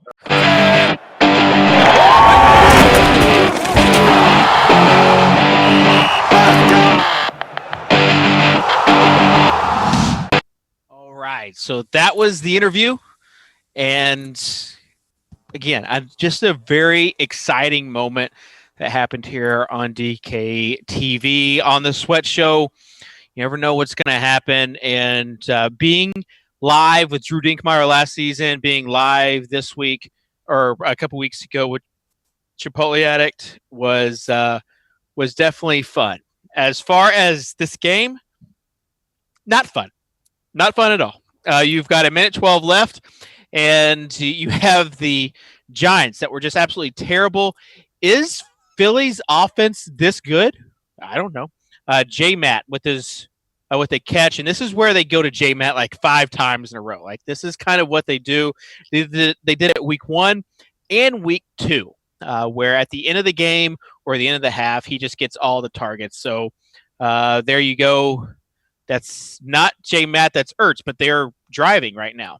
So they'll probably take a timeout here. They have 2 timeouts left, 46 seconds left on the clock. So this is where you get we got an injury. Yikes. But this is where you get all the Eagles points. It's at the end of the half and the end of the game. That's what they do. We have coming up, we have some more interviews. We also have San Francisco beat writer, lead guy from NinersFans.com will be joining us. We have a NFC West showdown with the Seahawks and the Niners. I want to ask him like just what his prediction is for this upcoming week. And also, Kaepernick has had 2 solid weeks. Is he finally getting his groove back? And if Cam Newton can win in Seattle, then there's no reason why Kaepernick can't beat them as well. So Seattle not quite looking like the world beaters that they used to be. All right, so when we take a look at some of these games, we've got the Millie Maker and the 850K Blitz. We got some qualifiers, and I know one of the qualifiers Mr. Total 5 needed 20 fantasy points. You just heard Daily Fantasy or Daily Sports Geek say that he needs 20 points from Jordan Matthews. So people are definitely hoping for a J-Met touchdown and a lot of catches out of him in the second half. I couldn't tell who that injury was for the Giants, but I would say that they might be targeting that. It was good for Eagles owners in that secondary, as we have Bradford, who's just not been on his game. That pass was short to Jordan Matthews earlier. He one-hopped a pass to Jordan Matthews. So Bradford looking like, well, Bradford this season. We have Andrew Wiggins, Makasupa, who is going to be joining us later, and Adam Levitan is still with us. So let's go to Adam, and Adam can maybe tell us what is going on with this game. You've got Philadelphia, who their defense is looking better than their offense right now. Yeah. Or like I kind of mentioned it before, the Eagles defense has made a bit of a turnaround this year. We knew they were pretty good against the run last year, but that's one of the reasons that it was so easy to use the pass game players against them. But now the pass game defenders like Nolan Carroll and Malcolm Jenkins and the kid Eric Rowe that they drafted, I think are all playing way better. And they've kind of not used Maxwell like a $70 million player. They've used him like a role player that is probably more akin to his skill set. So, I still like to target the Eagles because they play so fast and opponents get so many plays against them. But they are not like the worst of the worst defenses, like a defense that we circle every week like we want to attack. We have Andrew Wiggins, Makasupa, on the line with us. Andrew, are you there? Yeah, I'm here. Let's go. Oh, man. We've started to develop signs for like the different personalities. And so I was like trying to mouth Andrew Wiggins and I couldn't get it. So I did the sign. You remember that from, I think, week 2. Yeah. I did. I don't know where it came from, but they definitely knew. Like, we've got our own, it's like the baseball calls, or like I'm calling it in from the sideline. I'm like a backup quarterback calling it from the sideline. So Andrew Wiggins with us. All right. How is your Monday doing? I didn't really have anyone going tonight. I had some Jordan Matthews, so that's not great. But my damage was done yesterday. I was already in big trouble going into tonight. So I'm just kind of watching the game, hoping it ends sooner rather than later. Yeah, I mean, if you are of that mindset, then this game is like the game flow that you wanted. We do see Jordan Matthews, who picked up another 12. So he's currently racking up some points. I don't know why they don't take a timeout here with 23 seconds, 21 seconds. I don't know why you clock it if you have 2 timeouts, Adam. Oh God, I don't know what they're doing. Looks like we're careening towards a field goal attempt here, though. That's not good. I mean, they might have like 2 shots at the end zone. Yeah. So if you've got, that's why I didn't understand. Like, save 7 seconds, and you still have 1 timeout left in case something not good happens. But can we ask Andrew why he never has anybody on Monday Night Football? He hates the sweat. He hates the sweat. Last night I had everybody. It was glorious.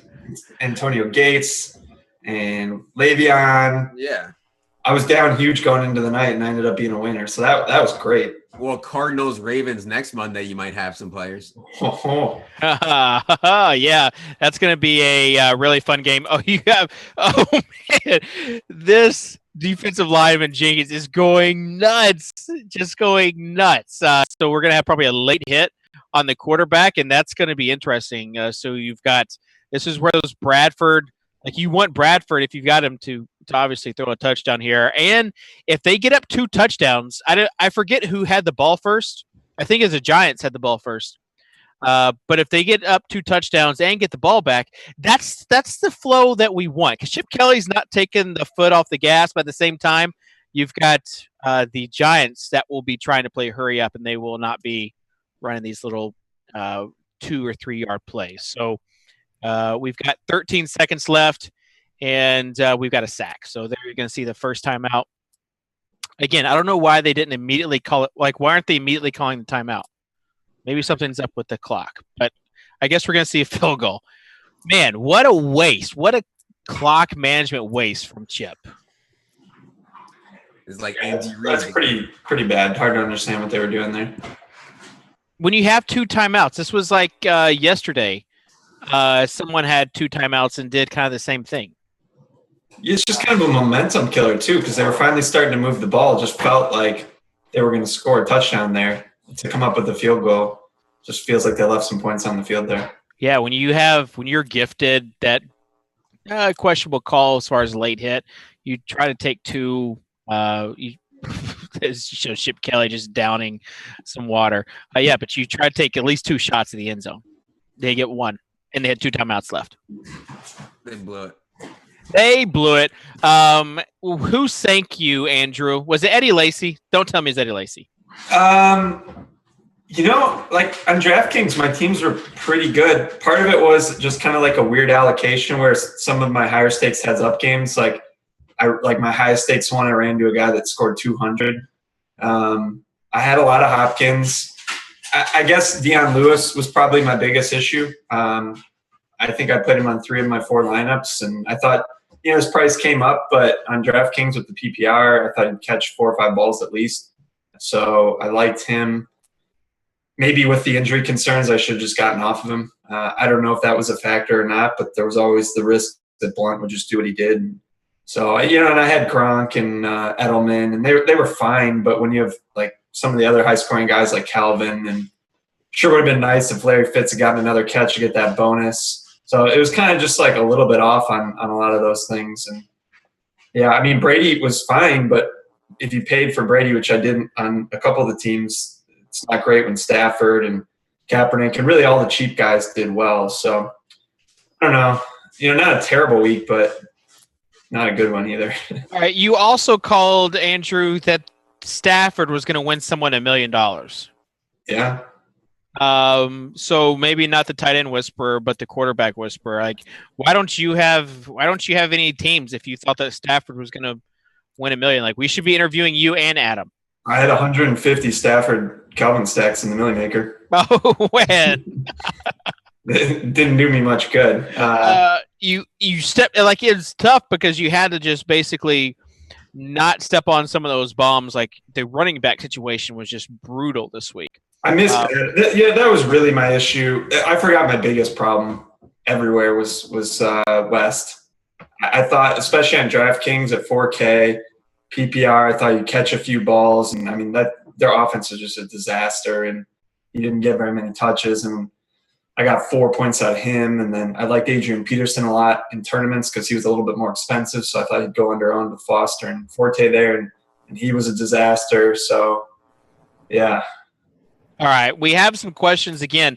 If you haven't already, use the hashtag DKTV for any questions and hashtag DFS haiku for some poetry, some DFS poetry that we're doing. Al, I think, was one of the ones that started DFS haikus, and it over maybe 2 years ago. So we're hoping to have Al on potentially, and we'll see what we can get out of him. But he's got a few decent teams as well. All right, at SmoothManG, just starting off in DFS. Should I concentrate on just cash games first, or tournaments, or a combination of both? Andrew, I'll let you take this question. Well, I think it depends on what you want to get out of it. If you're trying to get a big score and that's your thing, then tournaments are the way to go. But you can go long stretches in tournaments where you're not, maybe you're getting some min cashes or you're not cashing at all. So you could go on a bigger losing streak basically. If you're just looking to get a nice little sweat, turn a more consistent profit, then I would suggest looking mostly at head-to-head games, but 50-50s are good as well. I like the head-to-heads myself. Yeah, head-to-head basically just it diversifies the variance that comes along with it. It is nice having the beginner contest, though, for people that are just now starting that don't have a certain number of wins. They can enter those beginner 50-50s, which kind of puts you against the peers, your peers that also haven't really played a lot. But when we talk about like the head-to-heads, basically if you play 10 50-50s and you're right below that line, you're finished like 6 out of 10 or 11 out of 20, like you're not getting anything. Whereas if you diversify your action in head-to-head, then you're going to win some of those and not lose some of those, and lose only a few of those. So I like to play head to head as well, as far as telling people for cash games. Levitan, what about you?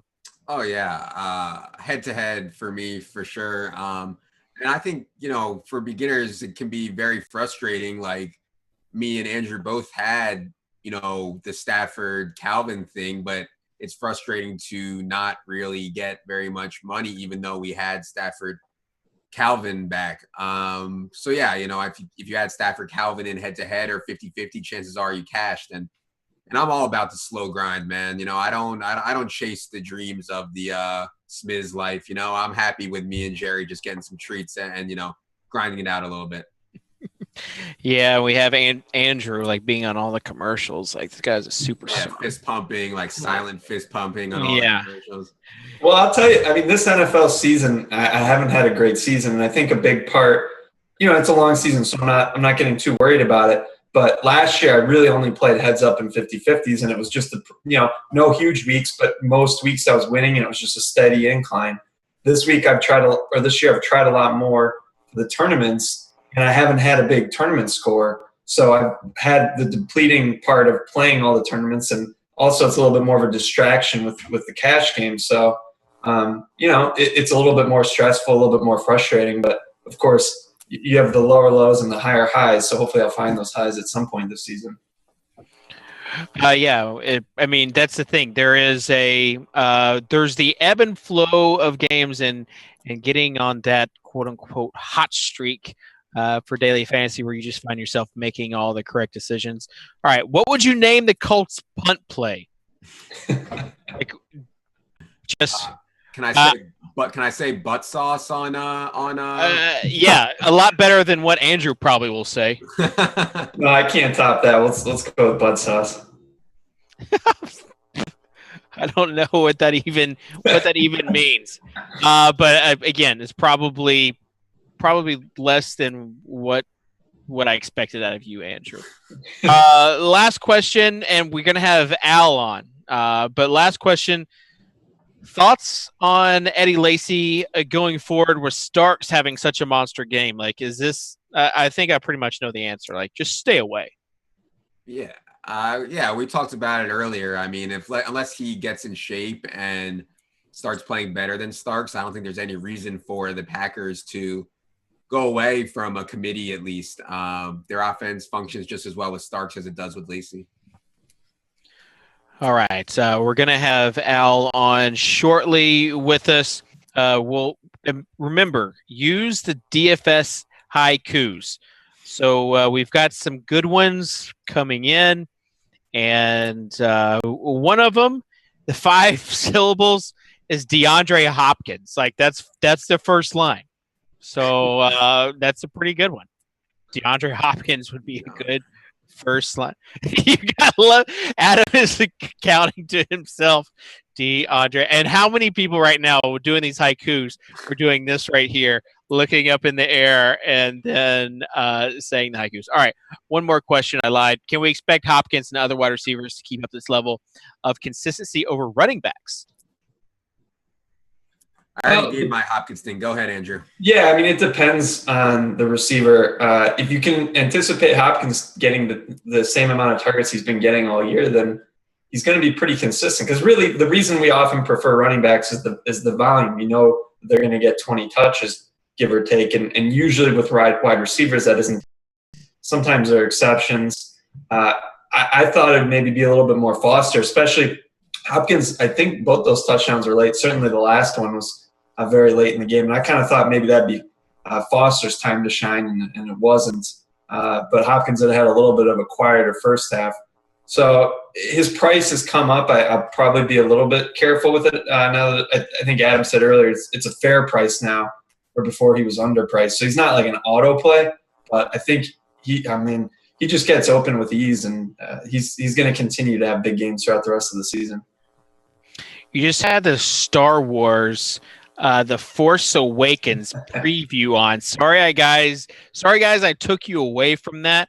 But how smart is it to have the preview of a major movie during halftime where like people aren't really doing anything.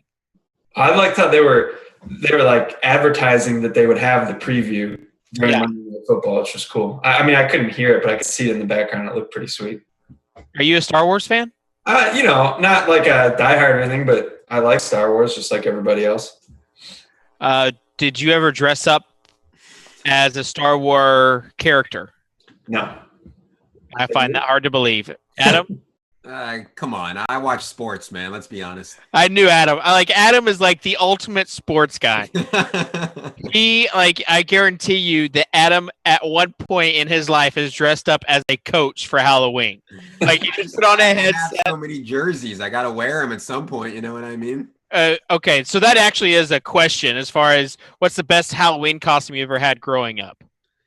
Yeah, I was once a serial killer, and I had like a cereal box, like Cheerios, and then I had a knife going through it. Okay. So like killing the actual cereal, like exactly. Wordplay, Andrew. It's like cereal. Yeah, I get it. Okay, the blonde hair. I didn't know. Oh, I've never made a dumb blonde joke to Andrew before, but it felt really good. I gotta admit, Andrew, what was your favorite costume? I was a hick one time when I had my hair really long and I shaved it into a mullet, so that was probably my favorite. Okay, mine was probably. I don't know. Like it seemed like Halloween was always me like just embarrassing myself and not even like just zero dignity at all. So maybe Richard Simmons, I think, when I was in college, just because all the girls were showing their legs and everything else. So I figured I should be able to as well. There you go. I don't know what that says about me though. All right. So as far as we do have Halloween coming up, we need to start preparing for our Monday night costumes. And Adam, like I'm expecting big things out of you. Yeah, last year for Halloween, I was doing a show and I was on vacation, so I had like a sombrero and like a cabana wear and a Corona. I don't know. I tried to pull it off. I don't think people knew what I was. It just doesn't matter. Like you were trying to be something. I will wear the infamous bunny suit probably, and then Andrew, we got to think of a costume for you. Well, actually, I'm dressing up. I'm being told I'm going to be the Mad Hatter. We're doing my wife and my friend and his wife, who she's actually from India and has never done Halloween. So we're bringing Halloween back. It's probably been 4 or 5 years, 3 or 4 years since I've dressed up. Yeah. So I'm out on the town. I don't leave the house much these days. It's a big deal. That's the thing. People don't realize that as far as leaving the house, it's not even a thing, really. Like just inside, play sports. You can tell by none of us having a tan that is everything. Oh, one terrible thing last night, since we didn't do the sweat show, I had to watch Once Upon a Time with the wife. It's the worst show in the history of the world. And let me tell you, there's nothing worse than losing all day, watching football, knowing you're screwed from the get-go, and then having to watch an episode of Once Upon a Time while you're watching the Patriots not do what you had hoped they'd do, namely Deion Lewis. And I don't think Gronk scored the touchdown until after the episode was over. It was bad. Yeah, I had to actually watch the Girl Meets World episode with my wife and daughter, and it started when the Patriots and Colts game started, and it was I would say it was brutal, but I actually liked that show because Corey and Topanga bring it all. Yeah, that's not so bad. I wouldn't mind watching that. Just watch Boy Meets World when I was a kid. Yeah, and so if you like Boy Meets World, you would probably like Girl Meets World. Oh, of course you're gonna like Girl Meets World. You like a freaking Friday Night Lights, so you would love Girl Meets World. Best show ever. I'm getting some what's wrong with Friday Night Lights? Nothing's wrong with Friday Night Lights. Nothing's wrong with Girl Meets World. Friday Night Lights is the best show ever. Yeah. There's people love Friday Night Lights. Said every girl ever. All right. We have Al getting set up, so maybe we can bring Al on now. Alvin, are you there? I'm here now. All righty, and I can hear you. Al, did you see that we brought DFS haikus back for tonight? I did see that on the Twitter machine, Dave. In your honor. So we've got some good DFS haikus. Hopefully we can read them soon. One actually has your name in it. Really? Yeah, I'm not sure it's great. It puts you in a positive light, but it has your name in it. Hey, well, no press is bad press, right? Isn't that the moniker nowadays? No, it is not. All right, Al, as far as what you're doing, I heard that you had some good teams going on tonight. Tell us about your week so far. I have a pretty good cash game team. If things can kind of get moving, that would be a little bit better. I seem to have a Sam Bradford problem, Dave. I have a J Matt problem, so we're in the same. Yeah, and they're tied together. It's not just one. It's they come as a package deal. Yeah, so people thought they would go off. It seemed like they were getting on the right plan or the right track to end the half, but that's kind of what they do. I call J Matt Bradford's DFS booty call because he only gets used whenever Bradford needs somebody at the end of a half or end of the game. But yeah. Racks up all the catches, but Bradford just looks really bad. One hopping throws. Mm-hmm. It has not looked sharp at all.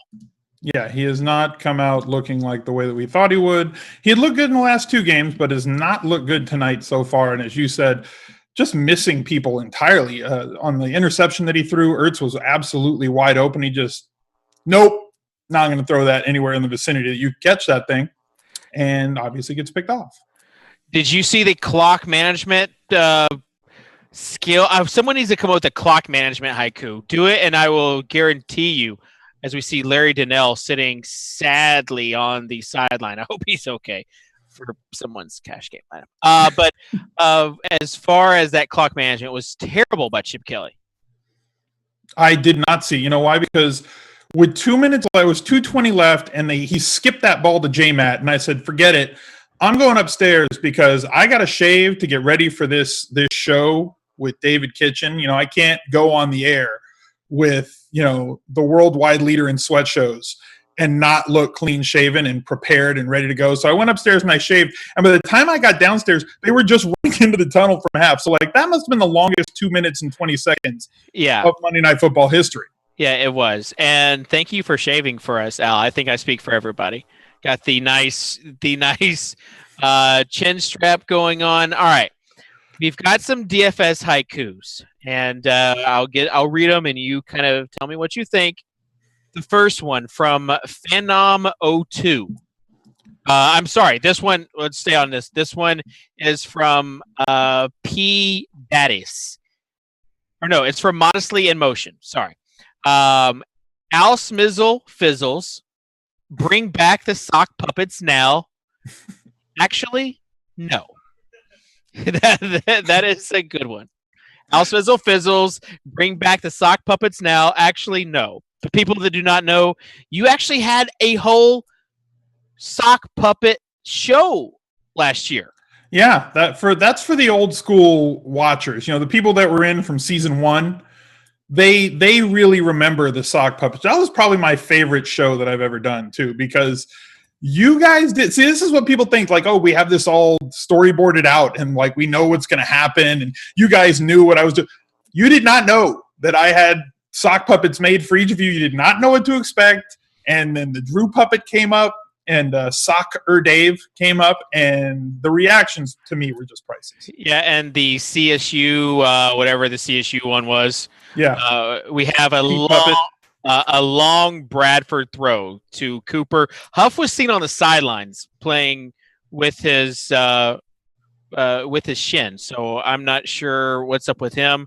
But Cooper is down now as well after that catch. So who's left? Who's going to play wideout now? So it's Jordan Matthews, and I'm sure Bradford is just going to be anybody else. Anybody. This is not the end of the game. Anybody else. But I don't know if it's a cramp or a hamstring, but Cooper is in a lot of pain. All right, 2 more. Let's go for another haiku. Oh, by the way, what was your grade for that Al Smizzle Fizzles haiku? I'll give it a solid B plus. Okay, solid B. 7 out of 10. You know, I could, had a good beat. I could dance to it. Al, I miss you. All right, let's go to FanNom02. DeAndre Hopkins, protector of my money, will play you every week. Like, I feel like that was like that's got a little bit of emotion to it. That is when you say protector of my money. Can you say that one again, please? DeAndre Hopkins. Yeah. Protector of my money. Okay. Will play you every week. Yeah, that's way more than 5 on the last one. Will play you every week. Come on, guys. Oh, man. Yep. 575, guys. I mean, these are DFS haikus. Don't expect restrictive. Don't expect the DFS haikus to be perfect because these are being done by DFS guys. So back on the Sweat Show, going live with Soccer Dave. Won't you kill me now? Nice. I don't have anything to come back. Well done. All right, last one. That one gets an A for effort and an F for properly complying with typical haiku rules. All right, run Murray outside. Darren Sproles up the middle. Philly makes no sense. Yeah. All right. Yeah. Yeah, and that's like, I like that one because it brings in actual football knowledge of what should be happening, stays within the 5-7-5 rule set that we're working with, and is very topical to tonight's game. A+ there. Yeah. Okay, we got an A+. There you go. I like that. Al, as far as I know, you've looked at the upcoming week, and you're always the guy that looks at the week like way too early. No, see, that's like what I have to do now. I was never that guy. I was the guy who didn't look at anything until later. And if you've missed it for the past 6, 7, 8 weeks, I've got like the Rondé Tiki show that we have to film like later tonight. So I have to know what we're going to talk about when I film these segments with Pete Puppet a little bit later. So I have to look at this stuff like Sunday night because, or Monday afternoon. So I start looking at these things and like you're saying, yeah, this week coming up, good God, the lineups just make themselves. It's Chalk City, and there are a lot of obvious plays. We do have the Thursday night game with Kaepernick, and we'll see what we got a Niners beat reporter going to tell us what he thinks of Kaepernick. But Al, really appreciate you being on the show. We have another J-Matt catch and fumble. So there you go. That's just kind of our luck. How many yards did he get on the catch? Was it a total loss? Yeah, I think it was a total loss. I think there might have been 7 yards, maybe 8 yards, and then the fumble. So going to be minus 0.3. Great. But at least Bradford picked up some yards there. So I got it was a net 0.25 for me probably. Right. Yeah. So J-Matt is carrying that ball like a loaf of bread. So Al, that'll do it. Can you give everybody the classic Al sign off? I can. Bye, everybody. All right. That's Al Smizzle. You can catch Al on ESPN. You can catch him on the Daily Fantasy Sports Edge podcast with Adam Levitan. So appreciate Al coming on. Now we have Ryan Sakamoto from NinersFans.com. Ryan is the San Francisco beat writer. And, of course, we have the upcoming Thursday night game. Only 3 days away. That's what's crazy about the Thursday night game. So we've got a lot of Thursday night contests up on DraftKings. Ryan, are you there? Yeah, I'm here. All right. Ryan, as far as your tweet earlier, do you want to tell everybody what happened or do you want me to? I'll leave that to you. You accidentally swapped a W with a P, man. You call it the DraftKings Sweatshop. I could have said autocorrect, but I already put it out there. I was like, I might. You owned it. So you're with NinerFans.com. How long have you been on the interweb? I've been on doing it since July 2012. So going on a little over 3 years now. So yeah. Niners fans are hardcore. So you are obviously a fan, and now you report on them. So I want you to kind of give me your opinion on how their season has been up until now.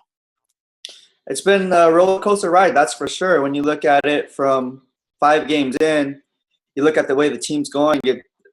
Opening week they looked great, and then they lost 4 games, and they had a great week last week. So it all depends on how the offense gets going, and the defense is the one that's holding them in these games. But unfortunately, when they get blown out, like against Pittsburgh and Arizona, it's kind of like, well, what happened to the defense? So it's like I said, it's a roller coaster ride. Everybody's just kind of doesn't know what to expect from this team, and any team can come out on any given week because you just don't know what you're getting with the 49ers this year. Yeah, so it's been a little bit up and down. How would you assess Colin Kaepernick's play? Recently, he's done really well. I mean, the last 2 games, you got to give credit where credit is due. And when you take the last 2 games, he's actually worked a lot on his passing. They simplified the passing game. That's a given. You see it with the routes that they were going. I was dissecting the game film for the last 3 games, and you can see they're doing a lot of shallow crossing dig routes, a lot of pitches, a lot of easy routes for him to kind of just make his progressions. And as a result, it's working in their favor. Now, if teams catch on, which basically they're basically taking half away of the field, because when he rolls out, that's what they're working on in practices. They're working on a lot of rollouts. So when you get him outside the pocket, he only has 2 or 3 reads that he's making and then a check down. So when you take away half the field, the safety is going to be creeping up, and that might create a problem when you go against the Legion of Boom on Thursday. Legion of Boom lost at home to Cam Newton and crew. Cam has kind of the same skill set as Kaepernick goes as far as running quarterbacks that can throw, but I feel like Cap has a little more to work with as far as offensive weapons. But what are your concerns going into this Thursday night game? It all starts up front in the offensive line. They keep Cap jerseys clean, then he'll be able to do well. But with Bobby Wagner coming back, supposedly I guess he was going to play on Thursday, so try to give it a go. If they can't keep Cap clean and they start Jordan Devy at right guard and Andrew Tiller's not getting his, the snaps are kind of even right now at the right guard position, that's really where they're having problems on that right side. So if the Seahawks pass rush is going to attack Cap in that front 7, if the Niners can't do anything about that, then it's going to be a long day for Kaepernick. And we'll see what happened from weeks 2 to weeks 4. If the offensive line can't get the job done, because it all starts up front. And without Carlos Hyde in that running game, because Carlos Hyde is hurt now, it's going to make life difficult for Kaepernick because he's not a one-dimensional offensive quarterback where he can just simply win games with his arm. You have, as far as this Thursday night game, you've got, I know you might not be familiar with DraftKings pricing, but you've got Kaepernick at pretty much minimum salary. What would you expect his performance to be? Going up against a divisional rival in the Seahawks and that secondary, even though it's not the same secondary without Byron Maxwell being there, now that he's not in there, and you have Kerry Williams, I just see him having a hard time. I think the Seahawks have his number. I don't see him going off for 300 yards like he did the last 2 games, or scoring 2 touchdowns and no interceptions. So I would kind of stay away from Kaepernick this week around. All right, there you have it. From the Niners beat reporter, what if you had to give a score of this upcoming week, what would it be? I think the Seahawks are going to come out on top. I think they're going to come out. I think Marshawn Lynch is going to get his. Jimmy Graham is going to get his score.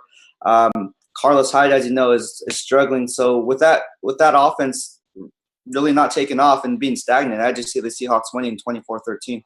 24-13. So that would suggest stay away from Niners and play some of the Seahawks guys if they're going to score 24 points. Like you said, Jimmy Graham had a great game, and Marshawn Lynch back to old form. So 24-13 at home in San Francisco. That's not going to be popular amongst the Niners fans, but hey, we appreciate here as fantasy fans, guys that want to know what to expect. Your insight has been greatly appreciated. Thank you for having me. I appreciate it. All right, so that's Ryan Sakamoto. You can catch him at NinerFans.com, and appreciate Ryan for being on the show with us. And Kaepernick, $5,000. So he's, again, minimum salary, but against that Seattle defense, it's probably going to be a GPP only play, just a tournament play in some of those games. You also have Anquan Bolden at 4,500, so his salary just went up 1,000. Torrey Smith at 4,200, and Jimmy Graham at 5,400. So it's not quite in that Gronk area. And then running back Marshawn Lynch at 6,900 could be a decent play there. Other than that, you're not going to get anybody up. All right, so we have Andrew Wiggins. So Andrew is back with us. Andrew, you there? I am. All right. As far as the Jordan Matthews fumble, what was up with that? He's cursed. I don't know. And then the Eagles defense, this is crazy as far as like the game flow of this game. But with Cooper out, with Huff out, you figure that Jordan Matthews is going to get some targets this half. You would think so. So does that mean he gets targets, or that because it's logical it won't happen? Are the targets even worth anything if he never catches it? Oh, this is like a if a tree falls in a forest question. Yes. It could just be all Ertz who just had a catch. So I don't know. Matthew's been burning me all year. I keep going back to the well. I'm done. All right, so you're done. You've got Bradford. It just seems like they haven't been on the same page. Now you're going to have a penalty, so it's going to be 2nd and 6 when they had 2nd and short. It seems like both these teams trying to make it too hard on themselves. And we have some people that have some of these players and that need a lot more of these players.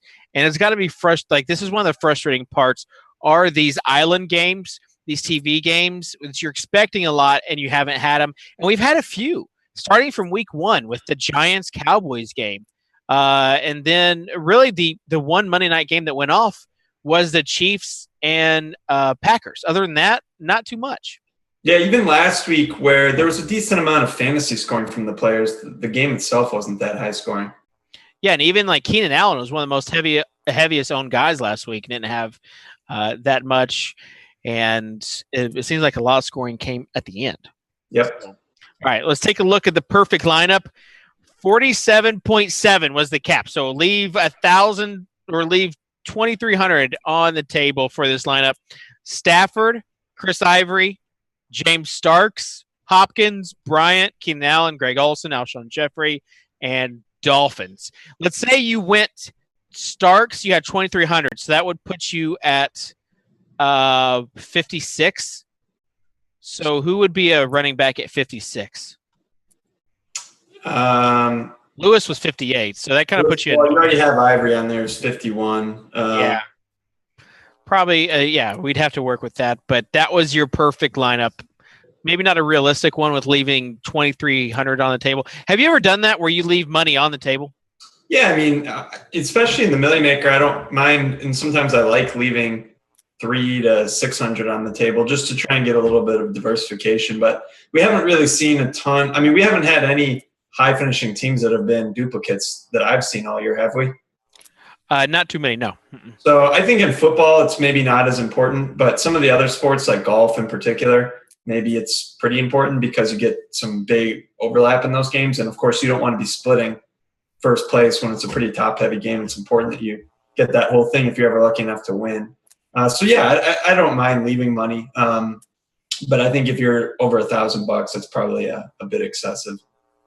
You had 2 Giants that just ran into the punter there. So looks like the Giants or the Eagles going to get the ball back on that play. Again, teams making it way too hard on themselves. I mean, that's pretty much equal to a turnover.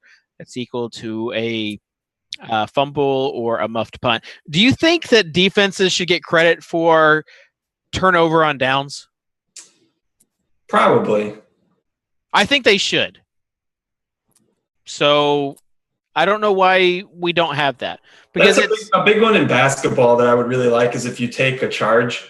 Yeah, that's another one. If you take a charge, that's equal to a steal. And Right. it should be 2 points. I would love for that to be +2, but I get it. It's probably a little too hardcore. It doesn't show up in the normal box score. Speaking of hardcore, you got preseason NBA. Are you playing at all? I haven't. I'm trying to right the ship with football, and because I've just been struggling. So I need to start looking more at basketball because it's here. It starts a week from Wednesday, I believe, or maybe a week from Thursday, but it starts next week. I know that much. So I think as soon as we're done with the sweat show, I'm going to hunker down and probably put in a few hours worth of basketball work tonight. Oh, get a little homework action in? Yeah. Got to do it sometime. Yeah, long Jordan catch. Or not long, but long for him. 20. For him, super long. As someone that watched Jordan Matthews for 4 years, it's just been mind-numbing to see him with these struggles as far as catching the ball. He really hasn't had that many. He hasn't had really a drop per se this game. Yeah, I think like a couple of those were really questionable. They were a little bit short, but at least one of them you should have come up with it. Like you're an NFL receiver, adjust a little bit and make the catch. At least that's my feeling. Yeah, sure. But, college aside, he was pretty good last year when he had the opportunity as well. So I can't speak to what he did in college, but I heard he was pretty good, and I thought he was pretty good last year. So I'm just a bit confused at what's going on out there. Yeah. Probably just in his own head at this point. If you Google or YouTube his name, there is a lot. You would see a lot of highlights where he's just like, teams were triple covering him, and this is the SEC. And he held the record for most catches in the SEC. And most yards in the SEC.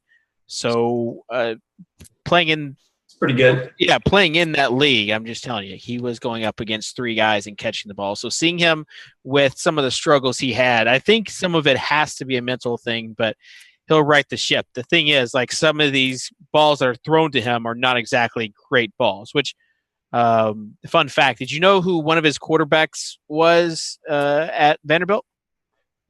Jordan Rodgers, which is Aaron Rodgers' little bro. Is he hanging? He's not hanging around the league at all, is he? As a backup or anything? No, he tried out for the Jaguars and did not make it. But yeah, that's the thing is Aaron Rodgers. The Jordan Palmer treatment. Yeah, Jordan. And then Philip Rivers' younger brother played at Vanderbilt last year, then transferred. Stephen Rivers. So you have guys with NFL ties that are coming to Vanderbilt. I don't know. But I know that Aaron really liked the Nashville area because he and Cutler would have they're friends. Like they had practice sessions there. Cutler's been playing pretty well lately. Hey, and he wasn't that high priced last. I felt like he was a decent option for tournaments, especially with the news that Alshon Jeffrey is playing. When you have Jeffrey and Bennett playing with Forte, with Royal, I think was also active. Wilson, like he doesn't have bad players at all. As we see is that Ryan Matthews or DeMarco Murray? It's DeMarco. It's DeMarco. So that Ertz team with Murray could be doing something right now. DeMarco Murray finally showing kind of what he can do. And now you've got a 24/7 game. And you've got the Giants that haven't been able to do much. So they're going to be throwing. Like they're not going to be running the ball very much. They're down 3 scores now. So now you're going to see something. We have Bobby Fye on the line. Bobby has Ruben Randall and needs 22 from Ruben Randall in the 850K blitz. So Bobby, are you there? Yeah. All right, Bobby, you needed Randall and he hasn't been doing much, but the good thing is they're down 17 points. So that means they have to throw.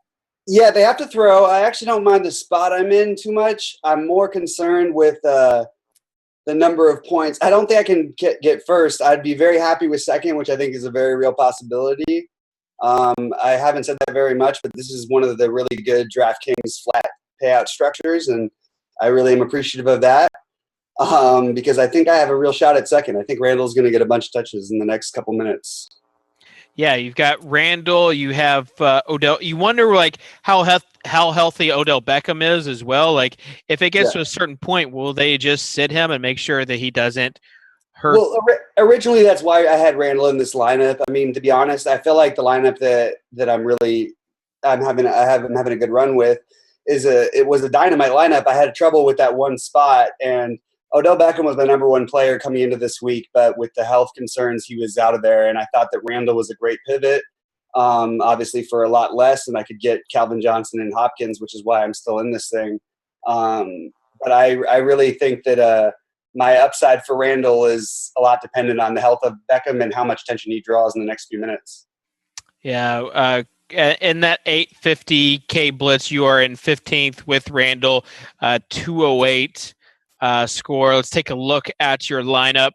You've got Stafford, LeGarrette Blount, Matt Forte, DeAndre Hopkins. Of course, you paired Calvin with Matthew Stafford, and then you got some much-needed points out of Moncrief last night in that game. Tyler Eifert, Ruben Randall, and Broncos. Like Eifert, really the guy that you needed to do something. Yeah, that was probably my biggest disappointment. The thing is, at the tight end position, there wasn't a whole lot of huge scores this week, so I don't feel like I missed on much exactly. The only thing I'm a little frustrated about is that the Dolphins were my number one defense coming into this week. I have them in the majority of my other lineups on DraftKings, on FanDuel, on every other site, and I just sadly didn't stick with them on this one as much. Those 7 extra points would mean a lot right now, but more importantly, I could have paired, or at least I think with my lineup, with the extra money, I could have paired Jordan Matthews with the Dolphins defense, and that might have been a better way to go. But you know what? I'm happy to be in the running, and I'm really happy to still have a chance. Had a couple of huge scores in baseball, and I haven't had a huge one in football this year yet, so this would be a great start. How many sports do you play on DraftKings? Every sport, except for I don't play hockey, and I don't play that much of the college sports these days. But once basketball season gets going and everything, I'll probably be playing everything heavily. College, I lay off a little bit. You're missing out on college football. I'm just going to tell you. I know the value is there, and too, because people don't know what they're doing. Especially on DraftKings, where you can get 2 quarterbacks in, and you got guys that just throw for literally 500 yards every week. You're right. I mean, I run a site that does strategy for daily fantasy sports, and the thing is, I don't know the most about college football, so I'm not going to preach to be. I don't believe in talking about being an expert unless I am. Sure. I know I'm an expert at my other sports, so until I feel that I have a firm grasp and able enough to call myself an expert, I don't think I want to be. I'll probably dabble in it until I feel that I'm good enough to start saying, okay, this is a sport I can really cover, because that's where I am right now with it. Well, you're a West Coast guy, so you should that's where all of the value is Big 12 and Pac-12, because there's no defense in either of those conferences. I feel like that's like an old misconception about the Pac-12. I think we have good offenses. Maybe I'm a little biased. I think the SEC is a joke. Oh, stop it! It's a joke. I mean, who is Ole Miss and Memphis? Oh wow, the team that beats Alabama just gets smoked by Memphis. That's embarrassing. I mean, the Pac-12 is a whole different level. If you played anybody out of conference in the SEC, it'd be a different story. Paxton Lynch is going to be an NFL quarterback. That's the guy that just beat Ole Miss. So he had a pretty good game. All right, you got one player. You got one player there that beat an SEC powerhouse. Sorry about that. I'm an SEC hater. What can I say? There are a lot of SEC haters out there. One of the biggest SEC haters, he is a former Millie Maker winner, Sammy Knoll. He's an ACC guy, but I feel like anybody who's not an SEC fan hates the SEC and likes to see them lose, and it's okay, because SEC fans have done it to themselves. It's the only conference that chants you can chant for other teams in your conference by chanting the conference, the initials, the SEC chant. No one else does that. You have the Eagles defense that has been a lot better than anybody expected against this Giants offense. Yeah, it's been pretty dominant. I usually like to take the Eagles defense if I feel they're up against a weak offense. I thought the Giants would put at least 24 to 30 on the board, but this is not looking so good. But again, having Randall down in this spot, as long as that injury holds up, I still like my chances, regardless of what happens in the next couple of possessions, because they're going to have to throw the ball a lot late. And I'm not needing a whole lot to get up to that second, third place area. I think the first place would be a reach, but it's still possible, man. It's a long game. I mean, you get a couple late touchdowns like Hopkins in the fourth on Sunday yesterday. It's still there. Yeah. So are you having a good week overall then? If was this your cash game lineup? No, I didn't play a whole bunch of cash. I mostly play tournaments, and I did have on my cash lineups. It was all this game, the Giants, Eagles, the New England, and Indy. So the ones I did play, I did well in. I'm having a good week overall. It still is a lot to be determined, which is odd for this late in the Monday night game. But I have so many players spread throughout all of my lineups that literally a couple catches here and there by Riley Cooper or Josh Huff could make a big difference, or Dwayne Harris. But the biggest thing is obviously getting Randall going. Yeah, I mean, you got Randall. We're about to go to another guy that has Vereen. So all these pass catchers, like they're going to be. My last minute almost shift to Vereen, but I had to stick with Randall because the guy ahead of me had Vereen. I think that's who you're going to. Yeah, we're going to somebody that's in a qualifier. As far as like, that's the thing, you have to figure out in these tournaments who's ahead of you and who is blocked. And there's a lot of action after those afternoon games got done with because of the Colts Patriots game last night and then this game tonight. Like you had to kind of see strategery wise what you're going to do.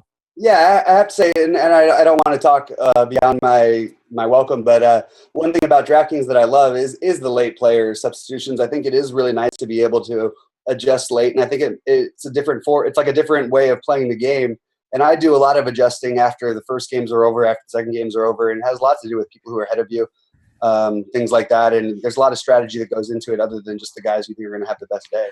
Do you ever find yourself with the like tinkering too much? Yes. It happens a lot to us tinkerers because I'm kind of in the same boat. Not too bad for football. Yeah, I mean, today I came very close to dropping out Ruben Randall for Darren Sproles. I actually thought Sproles had a chance to have a big game in this one. He hasn't yet, so I'm happy about that. And I also almost switched to Vereen. Those would have been over tinkering, I could probably, in my opinion, because I think that Randall had the most upside and probably the best situation for his price of anybody I could take. But anyway, yeah, there is a lot of over tinkering in my side of the world. I'm the king of tinkering too much when it comes to the NBA because you have the injury news and everything else. Yeah, the NBA is the worst. It's the most. You have to do it the most. It's so hard not to. Don't blame me for that one. You say that's my original lineup should have been a lot better. Yeah, why is Pero Intich my starting center all the time? Nice. We got a pair. I didn't think that Pero Intich was going to be involved on this, as you have. You know what? When it comes to me, he's always involved.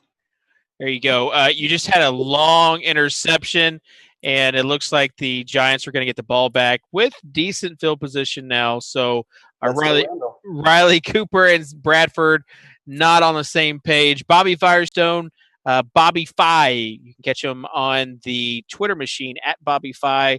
Really appreciate you being on with us, and maybe you'll get some Ruben Randall luck after this interview. Absolutely. Thank you very much for having me on. FantasyBetTalk.com. Check it out sometime, guys. Thank you. All right. Thanks, Bobby. Thank you. All right. So we will go now to FFL King. Or not. Maybe not. Maybe so. Okay. No. All right. So we're going break now.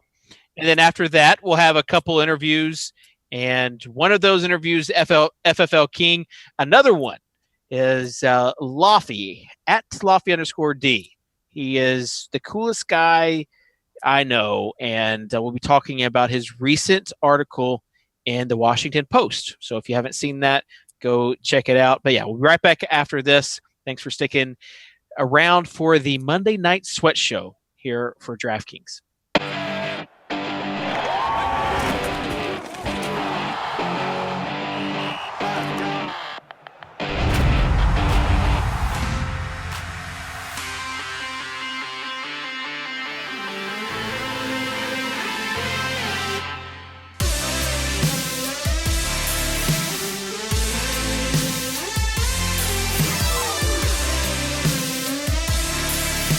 lot of people here having some good conversation, good food, some good drinks, a lot of fun.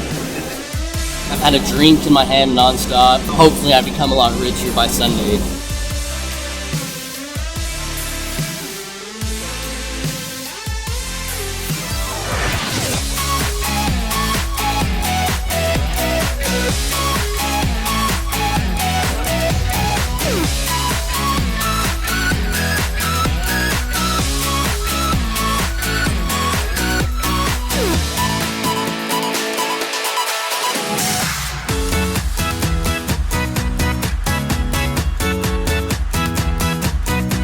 Finalize my lineups, ready to go here in Miami. Let's do it, baby.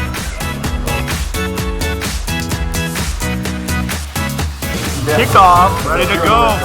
It's showtime right now. Week 1 in Miami.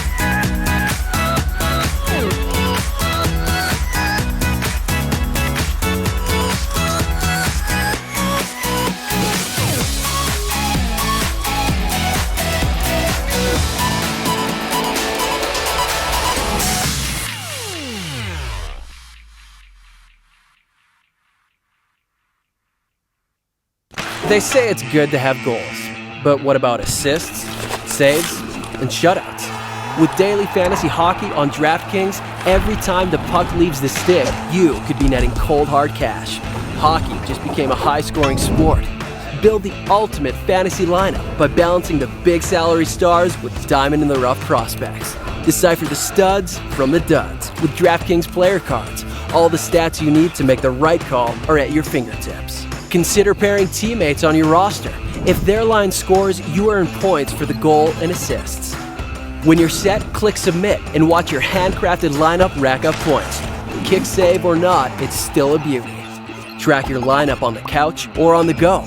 Talk trash, win cash, and bask in your own drafting genius, all in a day's work. Daily fantasy sports glory. Make it your reality.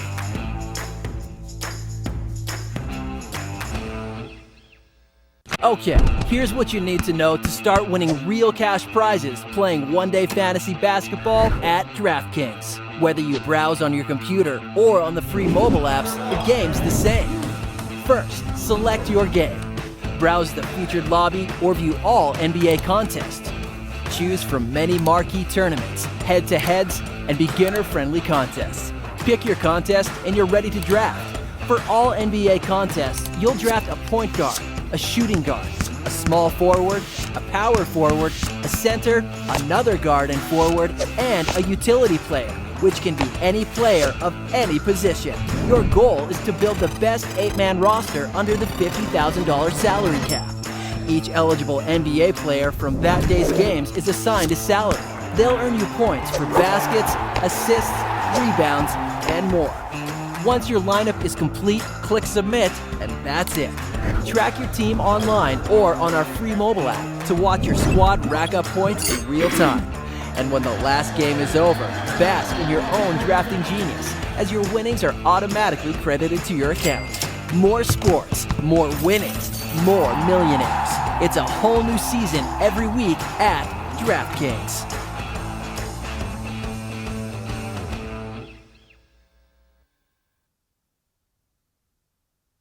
We are live.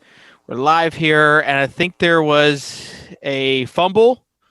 DeMarco Murray. Man, this game has just been all sorts of sloppiness. Let's see if we have, or we're going to FFL King right now, and he needs some Vereen love. And so far, this game has just been, like I said, all sorts of ugly. So Todd Brooks from Ohio needs Vereen to score like 12.4 points at the beginning, and now he might get that. Or they're at the 1 yard line. So, Todd, what do you think about this game so far?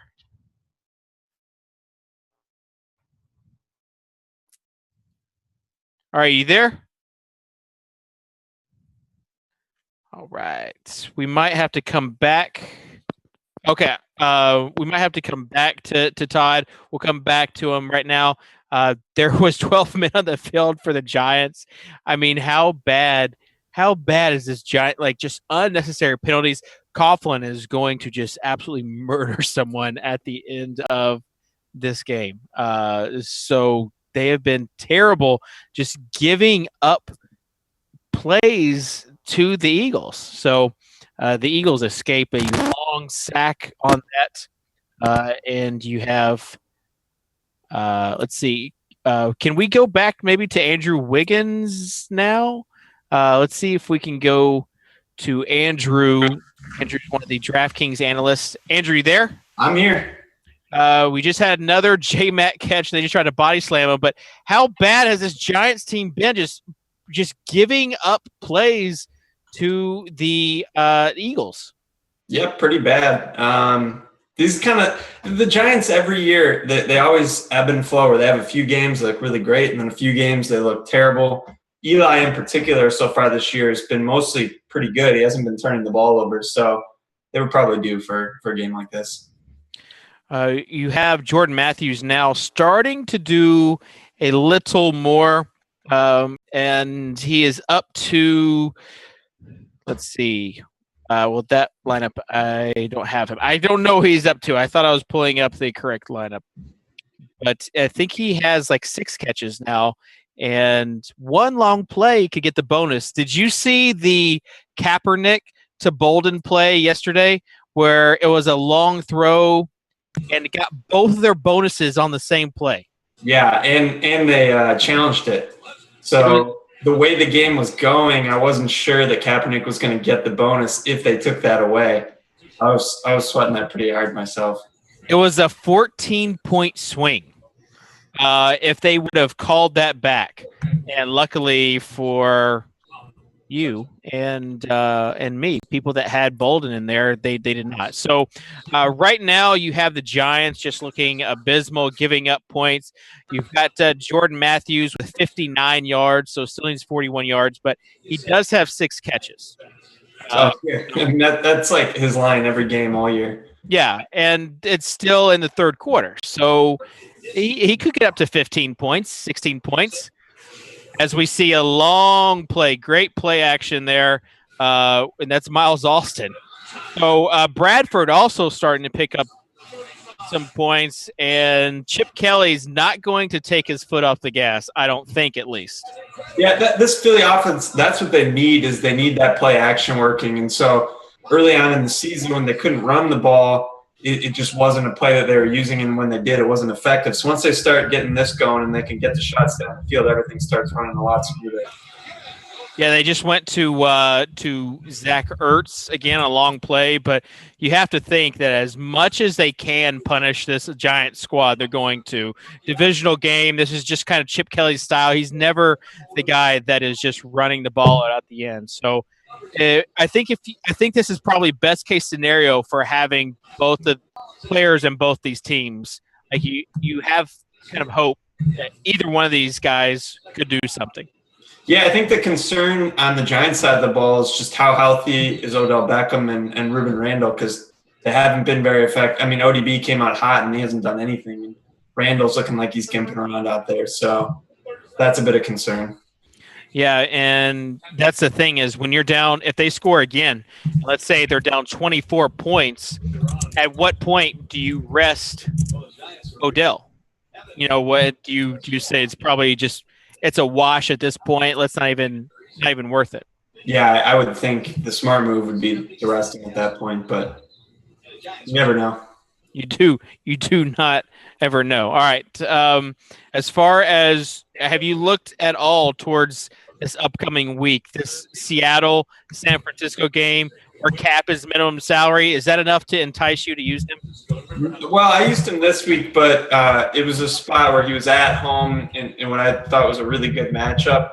And even still, like, he ran a little bit hot in the sense that he had an 80-yard touchdown to Torrey Smith, and we already talked about the 50-yard reception that maybe could have been called back, although I thought it was a catch. So he had a good game, but, man, you're kind of on the edge of your seat anytime you play him. And so if they're playing Seattle, I will not be touching Kaepernick. You can play him in those home spots for minimum price in good matchups, but that's about it. And you can always play him in a tournament, but not in cash games. Yeah, and Marshawn Lynch, 6,900, which I think could be a interesting play. He looked good, celebrating everything else yesterday. Yeah, he wasn't really all that effective as far as like yards per carry, but he got a touchdown and he was getting all the touches. So he could be a very, very good play. I mean, he's a little bit underpriced, assuming he's going to be getting all the touches and assuming that offense can score some points. And he scored 24 last week, so at least it's a little bit better than the previous few weeks. All right. It seems like we've got someone in the background maybe typing or doing something as far as that's not you, Andrew, is it? Let's see your hands. Oh, how's your finger? How's that super glue going? Really good. I'm really, really happy about that. I would say it's 90% now. So if you ever get into a bind and you got super glue around, consider it. All right. Well, we will come back to you, Andrew, and we'll talk a little bit about the game. So we'll get off right now. And all right, we'll see if Todd is on. Todd, are you there? I am. Can you hear me? I can. Yeah. Awesome. You need some Shane Vereen, and you haven't had any Shane Vereen. No. Hey, maybe the fourth quarter, some luck there. Yeah, Garbage Time won Chipotle Addict, 1.2 million. So a lot can happen in Garbage Time, and you just saw that graphic, over 200 yards for the Eagles offense, and the Giants haven't done anything. Well, at least we'll have to throw, huh? Yeah, they just got an interception though. So there you go. As far as getting the ball back, and there we go. Maybe not as bad of interception. So or maybe not as bad of a blowout, I guess I should say. But Vereen, how bad has he been disappointing you? How frustrating has it been for you watching him for the first three quarters? Actually, it just takes one play. So, I'm a bit frustrated he hasn't caught a couple balls anyway to this point. But we'll see what happens in the fourth quarter. He is the pass-catching back. So maybe without Odell, like maybe they rest Odell. Maybe they just go to him for one drive. Like he could win you this qualifier with one drive. Yeah. All right. So tell us a little bit about your lineup this week. Yeah, I mean, I basically hit on all my receivers. I think I had 5 picked out that I was going to pick from, 5 or 6, and the only ones that weren't in my lineup here were Bryant and Jeffries. So I pretty much nailed those guys. So this lineup happened to work out real well. I didn't think a lot of folks would be taking Stafford. I think it was somewhere around 7% because he got benched last game, and Hopkins, Marshall, and Johnson were pretty easy calls for me. I also liked Graham quite a bit because of the news that came out, and they said we're not going to force the ball to him. So I figured they probably would try to force him the ball some, and I figured the percentage would be low on him, which it was. So it kind of worked out. I got a shot. We'll see. Yeah, you're currently in 8th place. Chipotle Addict, who won that Garbage Time, 1.2 million I was talking about, and also Daily Sports Geek, who has Matthews, and he's currently in 2nd place in the Million Maker right now with another lineup ahead of you. And then you need about 12 points from Vereen. I want to know, like, the 2 tight end has been a popular play this year on DraftKings. You had Olsen and Jimmy Graham in the same game, and at the end, that turned out like you just were scoring points after points with that stack.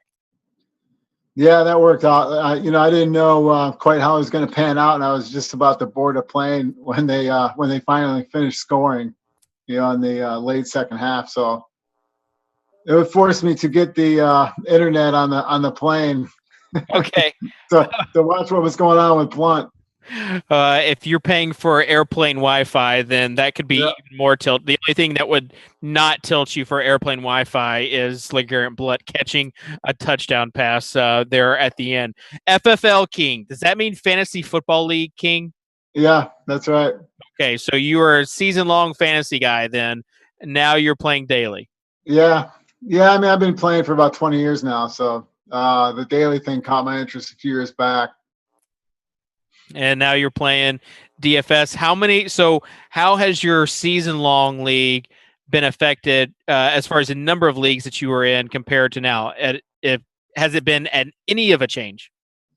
No, I go in and out between 5 and 10 leagues or so in my regular ones, and it really hasn't changed that at all over time. We just saw Shane Vereen get a carry, but nothing on it. But the good news is he's in there. Yeah. So you're saying there's a chance? I'm saying there's possibly a chance. It's the way this Eagles defense has looked, and the way how putrid this Giants offense has looked. Maybe not much of a chance, but there definitely is a chance as long as Vereen is in there. Like you said, it just takes one play. So there you go. You've got Larry Donnell, who had that costly bobble earlier, catching a pass. But this is where the Giants have to do. They have to go up the field in a hurry. But the good news is they can do that. If you're giving yourself odds, what would it be?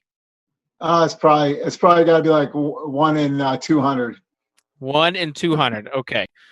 So you're not giving yourself much of a chance at all. The Giants punting on this drive. Todd, really appreciate you being on the show with us. And if Vereen does anything, we'll come back and check in and see kind of if you can get that qualifier. All right. Thank you. All right. That's Todd from Ohio and FFL King, currently in 8th place, but needs a lot. I mean, he's got a good lineup, but 0.3 out of Vereen right now. I thought Vereen would do a lot better than what he has been.